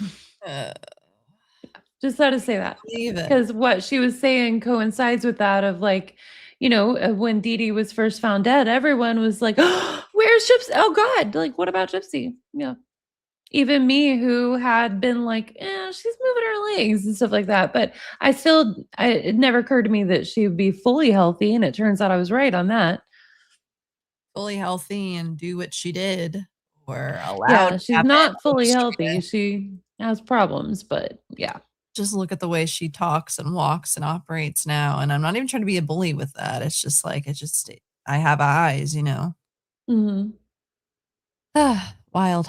they were wrong on every account. So within hours of finding Dee Dee's body, investigators from the Greene County Sheriff's Office were working 2 cases at once: a homicide and a missing endangered person, a dying girl out there somewhere in the dark away from all of her machines. And that version of the case survived less than a day, because the deeper detectives dug into the house on West Volunteer Way, the less sense it made. Starting with the paperwork. The house was drowning in medical documents, but they just didn't line up. Records with conflicting birth dates and multiple versions of the same history and diagnoses that appeared and vanished from file to file. And then investigators reached Gypsy's family in Louisiana, including her father, Rod. And what they heard flipped the case on its head, because the missing girl wasn't a young teenager, as everyone in Springfield believed. She wasn't even a minor at all. Gypsy Rose Blanchard was 23 years old at this point. And piece by piece, the rest followed. Relatives with simmering doubts, doctors' records showing clean tests, neighbor story here, and inconsistency there, until the picture investigators had started with just completely disappeared. So that vulnerable, dying child at the center of their missing persons case didn't even exist at all. She had really never existed. And the lead detective on the case, Stanley Hancock, was a veteran investigator. And he would later say plainly that from the very beginning, something about the scene simply was not right. And Sheriff Jim Arnott would go further, calling this the most bizarre case of his career. Fair enough. So every layer they peeled back just Watch Nancy at the Toll Podcast interview with Sheriff Arnott. I think she did a pretty darn good job. Something that I wish that would have been out before she did the interview, though, were those messages between, what was it? Mike Stanfield, and I want to say it was the prosecutor. And it was regarding Dan Patterson, Mike Stanfield, and Dan Patterson, the district attorney. That's who it was. Gotcha. And I honestly didn't even read too much. I think I just listened to a couple of people. I think I maybe listened to you do a video on it or something. I didn't read. Yeah, I read. Your mom got the FOIA on those, and I read them all out on my channel. Because she's so generous. A little bit more. Do you remember a little bit more about what the messages were than I do? Apparent, like you would, I guess, from the emails, there seems to be deep trust between Mike Stanfield and Dan Patterson, because Mike would just email Dan and be like, "Hey, I've went through the medical records and pulled out the pertinent parts and put aside the stuff that don't matter to go over with you. Can I show you it?" And Dan would ignore him for a while and then just be like, "Yeah, sure." And it seemed like they had enough trust between themselves that pretty much whatever Mike presented him with, Dan just went with. I don't know if it's what the reason is, but a little concerning. That seems to be how it went. Yeah. Try not to get myself in trouble here by saying words that, could get me in legal trouble with them, but because they're both lawyers. But yeah, Just odd. for some reason, it seems like Dan just went with whatever Mike said on this case. And eventually, in the end, that includes hand-picked evidence, and eventually, in the end, a plea deal. Very, very odd stuff, I must say so myself. Predicted the one before it. And while one team dismantled the fiction, another followed the digital trail because those Facebook posts hadn't come from nowhere, right? So investigators traced them to an IP address, and the IP address led to Wisconsin, to a house in Big Bend, to Nicholas Godejohn's house. And on the evening of June 15th, barely 24 hours after the post went up, a SWAT team surrounded the small house in Big Bend. And inside, they found Godejohn and Gypsy Rose Blanchard, alive and completely unharmed. And when officers brought her out of that house, that young woman all of Springfield believed was dying without her wheelchair, her feeding tube, her breathing machine, just walked out on her own two legs. And the next day, back in Missouri, Sheriff Arnott stood in front of cameras to update the public on the murder of Dee Dee Blanchard. And in the press conference, he said the words that turned this case into a national obsession. Gypsy Rose Blanchard, he told the room, was alive, in custody, and walking without any difficulty at all. And things, he said, were not always what they appeared. So the community that had built the pink house, the neighbors, the churches, the charities, the volunteers who had poured years of love and money into this dying girl now learned in a single news cycle that the girl had never really been sick. And the saintly mother had never been honest, and the daughter was under arrest for her murder. Like,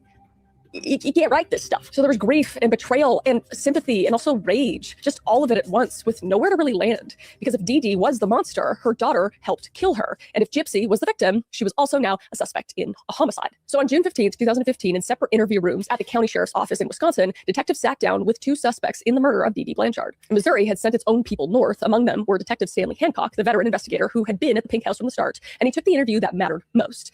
The dying girl who wasn't dying and the missing person who was now a suspect. Gypsy Rose Blanchard. And Gypsy did what she had been trained over 23 years to do better than almost anyone alive. She performed. And in those first hours, she denied everything. She didn't know anything about the murder. She didn't know what had happened to her mother. And the childlike voice and the wide eyes, the practiced innocence, the same performance that had disarmed doctors and caseworkers and police officers for 2 decades was now running one last time for an audience of homicide detectives. But this audience had the crime scene and the timeline and the Facebook posts. So under pressure, the story started to shift. And she would say, yes, she had been at the house during the stabbing. And yes, she was the one who posted the words on the shared Facebook account.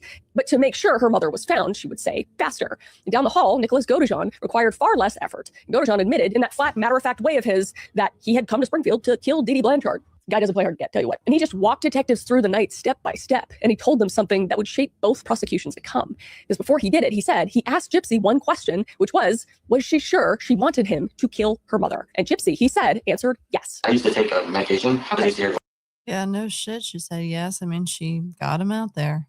voices in my head. Okay. And when I landed, it somehow went as hard myself. Okay. So when detectives brought Godejohn's account back to Gypsy's interview room, the last of any performance she was trying to do just kind of fell away. And what came out of her next, hour after hour, in careful chronological detail, was not a confession so much as a life story no one in that room was prepared to hear. The wheelchair she never needed, the feeding tube in a stomach that actually worked, the medications, the surgeries, the shaved head, falsified ages, the doctors, the charities, the chains on the bed. The detectives had walked in expecting to interview either a traumatized kidnapping victim or a cold-blooded killer, but they kind of found themselves sitting across from both at once. Investigators would spend weeks verifying what she told them, pulling the Louisiana records, re-interviewing the doctors, confirming detail after detail. And the remarkable thing, given the source, is how much of it checked out. So the girl who had lived her whole life inside of a lie was, about the abuse, largely telling the truth. And in the meantime, the story just detonated. And within days, it was national news. And within weeks, it was international. And obviously, you can understand why. Because it basically broke the one rule most crime stories follow. And it basically refused to give people a side. The murdered woman, the saint, the devoted mother, the charity darling, was revealed as one of the most prolific child abusers anyone had ever heard of. And the sick girl she'd exhibited to the world for 2 decades was healthy, grown, and complicit in murder. So the public did what the detectives had done and what the doctors and neighbors and charities had done before them. And they looked at Gypsy Rose Blanchard and tried to figure out what they were looking at or what they would do in that situation. And that question was about to become the central problem for the state of Missouri, because sympathy is one thing and obviously the law is another. So the state of Missouri now had 2 people in custody for the murder of Dee Dee Blanchard. And on paper, the charges started in the same place, first-degree murder. But where they ended could not have been more different. Now, Gypsy's court-appointed defense team went to work, and their case wasn't built in the courtroom. It was built in the file rooms of Louisiana hospitals. Because remember, the medical records records Dee Dee claimed Katrina destroyed existed. And now, for the first time in Gypsy's life, someone with subpoena power went and actually got them. And what came back was a paper trail of the entire fraud that her mother committed, with the clean tests and negative biopsies and contradictory histories and decades of documented provable abuse inflicted on the defendant by the victim. And then there was one more piece of evidence, and that was the simplest one imaginable. And in her first year in the county jail, did something that tells you exactly how much they understood about evading a murder investigation, and the assignment was that evidence of freedom. And Greene County prosecutor Dan Patterson looked at the file and said essentially two honest things at once. First, this was legally a first-degree murder, planned for a year, facilitated in detail, and he believed he could win the conviction and put Gypsy away for life. But second, he did not believe that would be just. So he offered a deal. I've seen a few people in the comments say something about provable abuse. I mean, yeah, you can't really prove a lot of it, and a lot of it she wasn't even saying to Nick that she was being abused, really, like She hardly says it. Like, she just says to him, my mom will help us get a house and income and be together. she's being controlling. Yeah. I don't know, man. I don't know.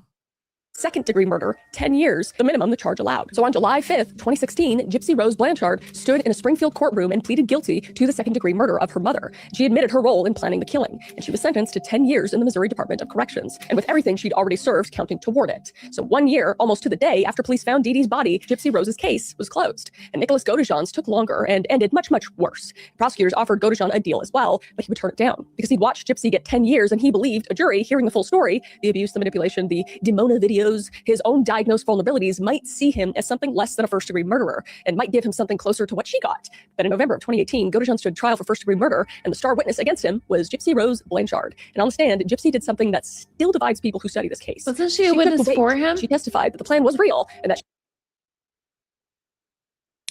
She said the star witness against him was Gypsy Rose Blanchard. Didn't she witness for him?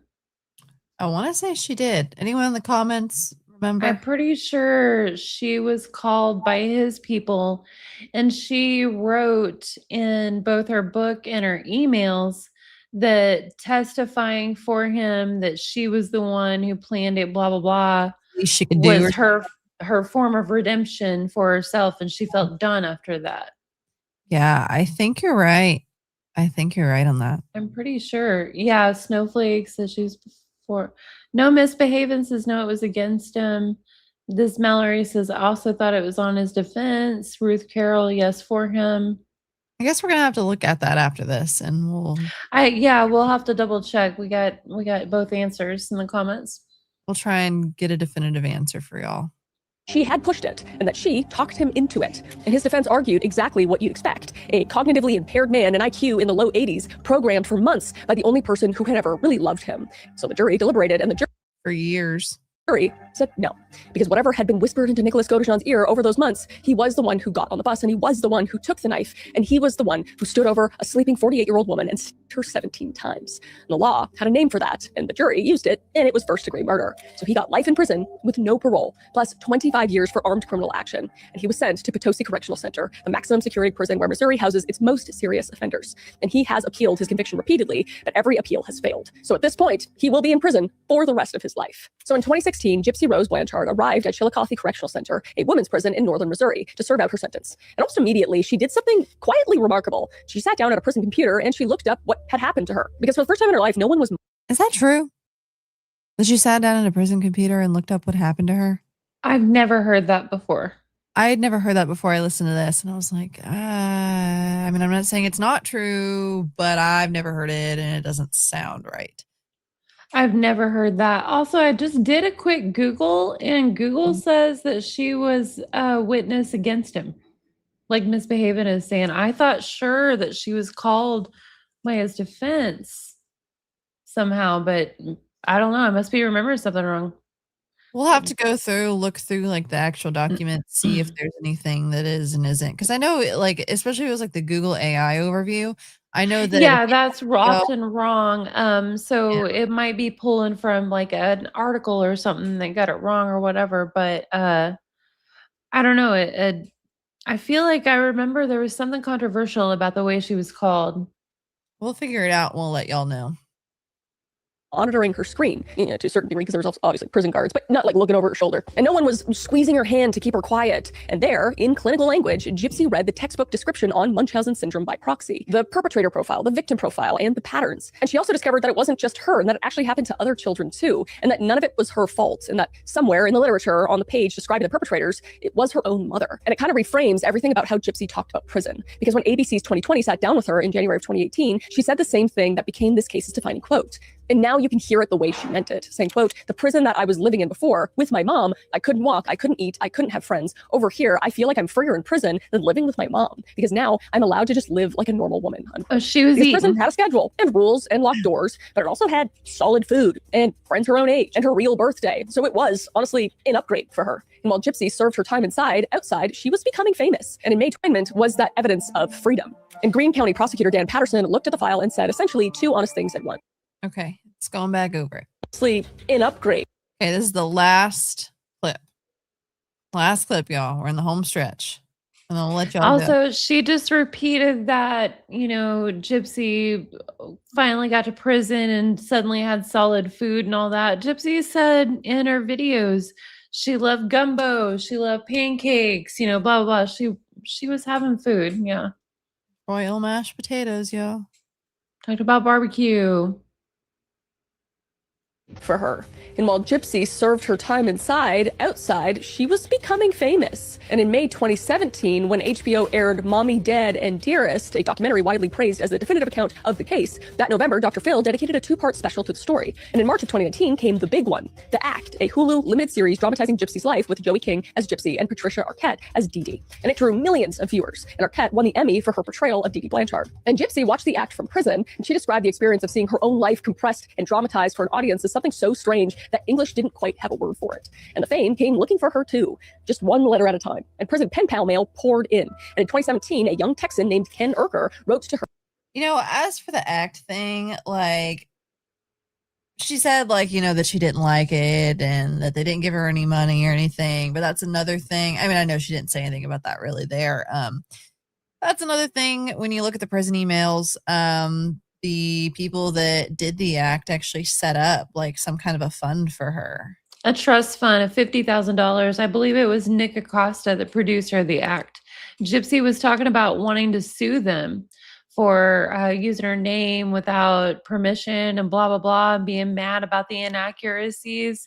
She was all kinds of mad about the act at first. And then Nick Acosta reached out to her in a prison email and offered her a trust fund of $50,000. And then she got pretty cool with it. I wonder if Nick got anything out of that. Probably not. No. No. As far as I know, no. If he did, I feel like it would have leaked or we would have heard about it in some way. I can't say definitively no, but there's no evidence. No, fair. I definitely don't have any interest in searching up Nick's prison emails because he's already... Me neither. He is where he's at. Personally, I believe, while it's unfortunate, I think that he's where he needs to be. While I think that the trial was unfair, I'm not a huge proponent of the new trial thing. I just feel like Missouri could use the resources in a better way. I just think Gypsy should have got the same sentence. I agree. I'm not upset about Nick's. I know a lot of people disagree, and I'm okay with that. It doesn't bother me when people disagree. It's totally fine.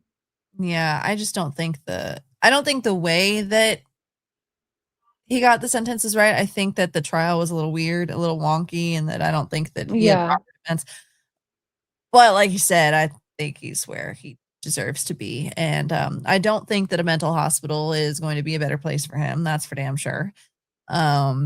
Prison, you can have some senses of normalcy, and he's also training puppies. So that's always, that's a small bright side on the otherwise situation that has very little bright sides, From what we've heard, he's pretty well settled where he is. As good as you can be. No Yeah. point.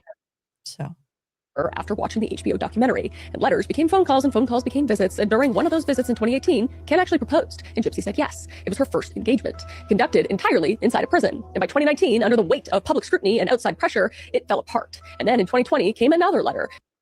Public scrutiny and outside pressure. Is that a nice way of saying Fancy Maselli leaked to the, to the press? And then they got mad, and then Fancy cursed her out, and it was a whole thing. Little drama. Or at least that's what they say. Who knows? I mean, I'm sure there was more that went into it, but anyway. And this one was from Ryan Anderson, a special education teacher from Louisiana, and it was the same arc, letters, calls, visits, love, and this one went all the way. And in the summer of 2022, Gypsy Rose Blanchard was married in a small ceremony inside the correctional center. So it was a prison wedding covered breathlessly by media that had never stopped watching. And in September of 2023, the Missouri Parole Board confirmed what the math already said. Gypsy had served the required portion of her 10-year sentence, roughly 8.5 years counting from her arrest, and parole was granted. And on the morning of December 28th, 2023, Gypsy walked out of the Chillicothe Correctional Center a free woman, into the arms of her husband and into something no parole board could have prepared her for. And within hours, she posted her first selfie because the audience was already waiting for her. I mean, people have watched 8 years worth of documentaries and dramatizations and Dr. Phil specials. So she had garnered a fan base. And in the final days of 2023, that fan base got what it wanted. And Gypsy Rose Blanchard stepped out of the screen and just into the public. And the numbers were pretty staggering because before her release, Gypsy's Instagram sat at just over 1 million followers. Within weeks, it had nearly quadrupled to 4. Ruth, he's actually not an orphan. His mom unfortunately did pass away. But his dad's still alive. He's come into our comment sections a couple times. So, or our live stream chats. So 7 million. So the internet just came calling immediately. And Good Morning America sat down with her within the first week of January in a headline interview with Deborah Roberts. And then The View and CNN, just everyone. And it was in that GMA interview that Gypsy gave the line that would define her public defense, looking back at the murder and saying simply that she never wanted her mother dead. She wanted out of her situation. And she believed at the time. Don't think that's really true. I personally think that at least according to the evidence, it seems like at least at the time, she might have had some kind of almost a sexual attraction maybe to the idea of murdering her mother. Perhaps. I don't want to say that 100% definitively. Well, I mean, we know what they did in bed where they could see Dee Dee's bed, so. Like I said, I don't want to say anything 100% definitively, but you get the vibes, Yeah. Who knows where she's at with that today, but it happened. So that this was the only way out. And meanwhile, Lifetime had timed it shot perfectly, as Hollywood does. And on January 5th, 2024, 8 days after her release, the network premiered The Prison Confessions of Gypsy Rose Blanchard, 6 hours of Gypsy telling her own story, filmed inside the prison on the eve of her parole hearing. And by Lifetime's own account, it reached 9.8 million viewers across its linear and digital platforms, the network's best nonfiction performance in 2 years. And this is also the series where Gypsy revealed publicly for the first time the BB gun story you heard earlier. And her own account told her own way to an audience of millions. And nothing like this trajectory had ever happened. 1 week, she's a Missouri inmate, and the next, she's one of the most talked about people on the internet. A convicted accomplice to murder, feted, followed, and photographed like a modern day pop star. And the public's response was, to put it gently, complicated. There was enormous, genuine sympathy, and people had watched the act and they knew about the feeding tube and the chains, and they were rooting for her. But there was also raw fascination of what does a person look like on the other side of a life like that? And underneath both of those, from the first week, there was a quieter current of discomfort because a woman was dead, and the person who helped plan it was doing red carpets. And Gypsy herself said all the right things. She wanted peace and quiet and normalcy. She reunited with her father, Rod, the man her mother had completely erased, and his wife, Christy, in Louisiana. And it was a real reunion and long overdue, but the cameras followed her down to the bayou too. So normalcy was never actually on the table for her. Lifetime had already greenlit a follow-up series about her post-prison life before January was over, because Hollywood, as we know, knows no boundaries, and Hollywood was about to get an incredible season of content, because the marriage at the center of the fairy tale ending, the prison wedding, the husband waiting at the gate, began falling apart almost immediately. And by late March 2024, 3 months after her release, Gypsy announced on Facebook that she and Ryan Anderson had separated and that she'd moved in with her parents. And in early April, she underwent a rhinoplasty documented for the cameras, describing the surgery as a reclamation, a body finally on her own terms, which do you, queen, And days later, on April 8th, she filed for divorce. And within weeks, an old name resurfaced, the first fiance, the 2017 letter. So I don't know about y'all, but I feel like we kind of got all the important stuff. I don't really care too much about the first couple months out of prison. Misbehaving just said, what's the point of this live if y'all aren't going to correct this stuff? But the thing is, we've been going for over 3 hours now and we've corrected so much. I would say, girl, you need to go back and rewatch also like I'm not sure if you in caught the here, whole have 3 we not hours, but corrected stuff since you've been in here? I'm a little confused. I think she just caught some of the last part where like, it's like we've corrected so much that we're just kind of letting her ramble to try and get through it because we've been on so long. Yeah. So anyway, that's pretty much that. Again, no hate to Kris. I think she did the best that she knew how. Like you said, I do think she probably had a team that kind of found it and went over most of it for her. And, just going by the mainstream sources. And that's another thing. A lot of people don't like to take YouTube channels as sources or anything like that, and obviously my mom has a bunch of like documents that you can actually physically like look at yourself, Mhm. but most people aren't going to get that just from, just a small search on the internet or, whatever. So I don't Yeah, know. I hope that she's able to, find the truth, and if she's able to see this, maybe the stuff that we said will help point her in the right directions. I'm hoping so. I'm hoping that she watches. If she doesn't, that's okay. I'm hoping that she's at least able to Yeah. find some of the FOIAs and At the look end of at the day, not everybody's going to agree with us. We're just trying to spread the it. word. And I don't even know 100% what I believe about every little aspect of the crime, Gypsy as a person, anything, we're all complicated individuals. I definitely don't trust the narrative that's been put forth.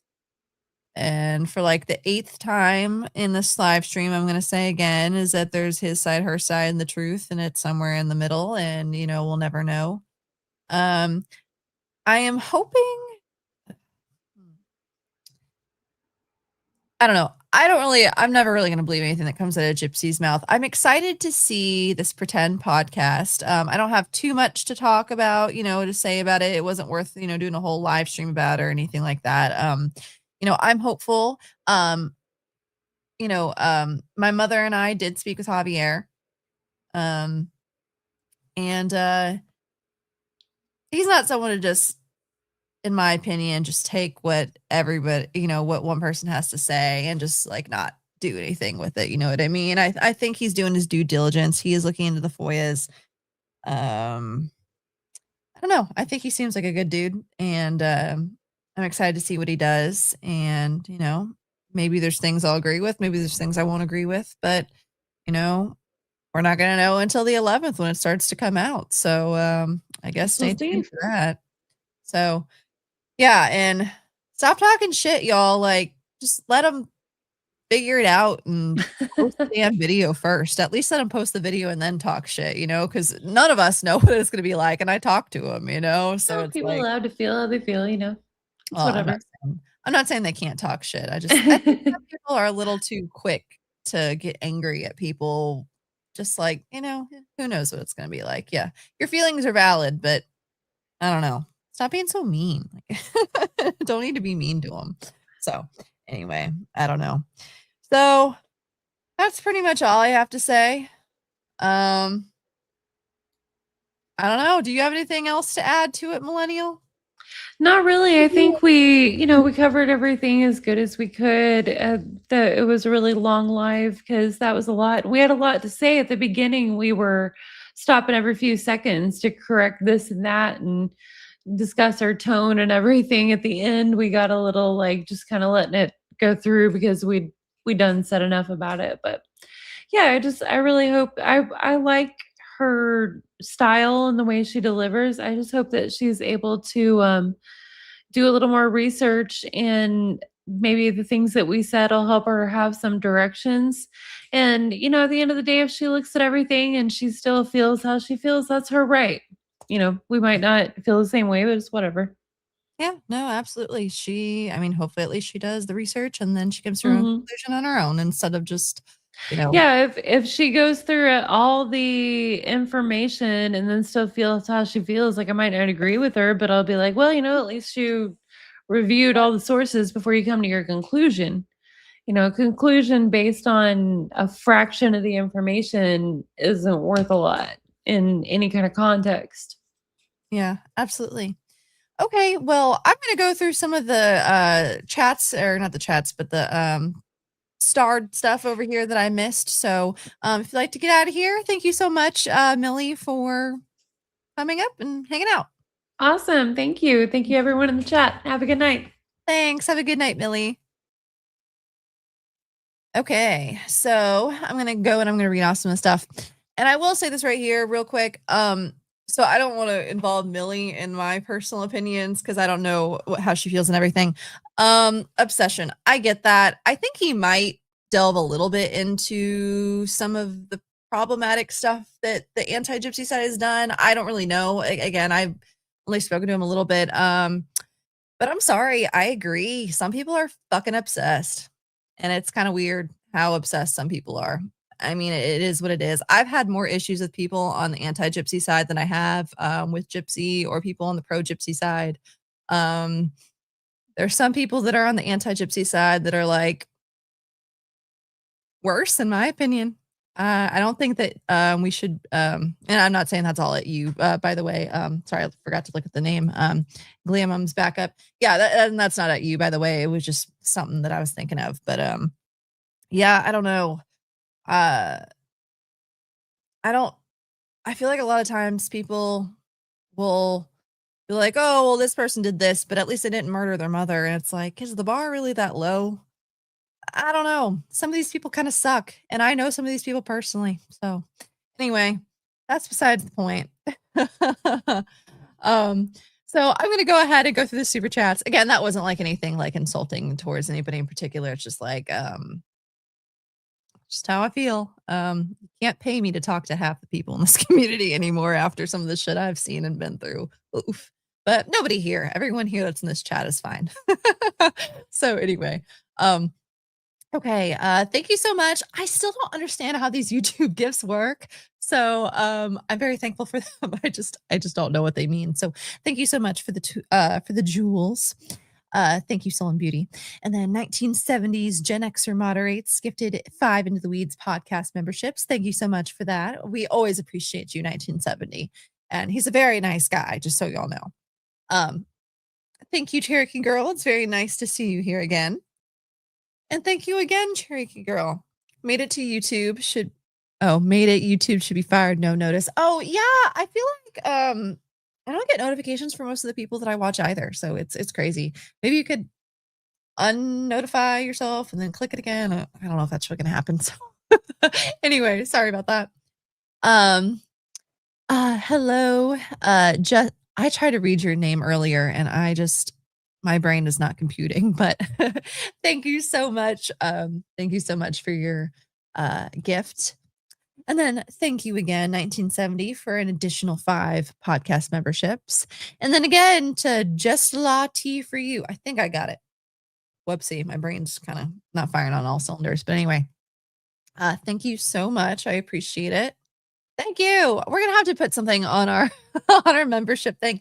There is a little bit of a back catalog, nothing too crazy. There's a funny little Jeopardy game that we did, but we don't talk to most of the people that were on there anymore.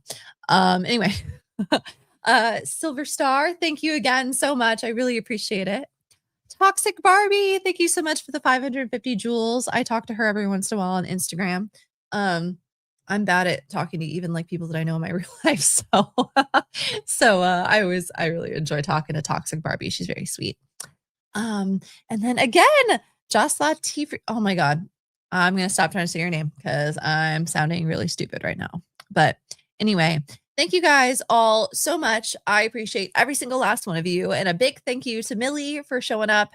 And also watch some of our other videos. I really appreciate people being here for Gypsy, but it's already a done deal. She served her time. She's not going back. But we also cover some missing persons cases. And I feel like that's a lot more important, or some unsolved cold cases. So we're working hard. Like I said, separately, I'm working on a Chris Hansen expose. I ran into him too many times at CrimeCon. It's not even funny. And after doing more research, because I knew about this stuff from a few years ago, but it's so much worse than I thought it was. Oh my God, it's so much worse. So anyway, working on that, and something with the flying spaghetti monster. So Anyway, if you're interested in that, maybe consider subscribing to my YouTube channel that I haven't uploaded anything to. But I'm always in the comment sections of random things, so you'll find me eventually. Allure Flowers, not to plug myself. There's nothing on there yet. So anyway, thank you guys all so much. I really love it and appreciate every single one of you. I'm going to shut up now. We're at 3 hours and 22 minutes. Oof. Okay. Anyway, have a good night, y'all. Goodbye. Hi, I'm Beaker with Military Broadcast Radio TV. We're your virtual MWR, bringing veterans radio, podcasts, gaming, animation, 3D printing, and a community that never leaves you behind. Download our Roku or mobile app today.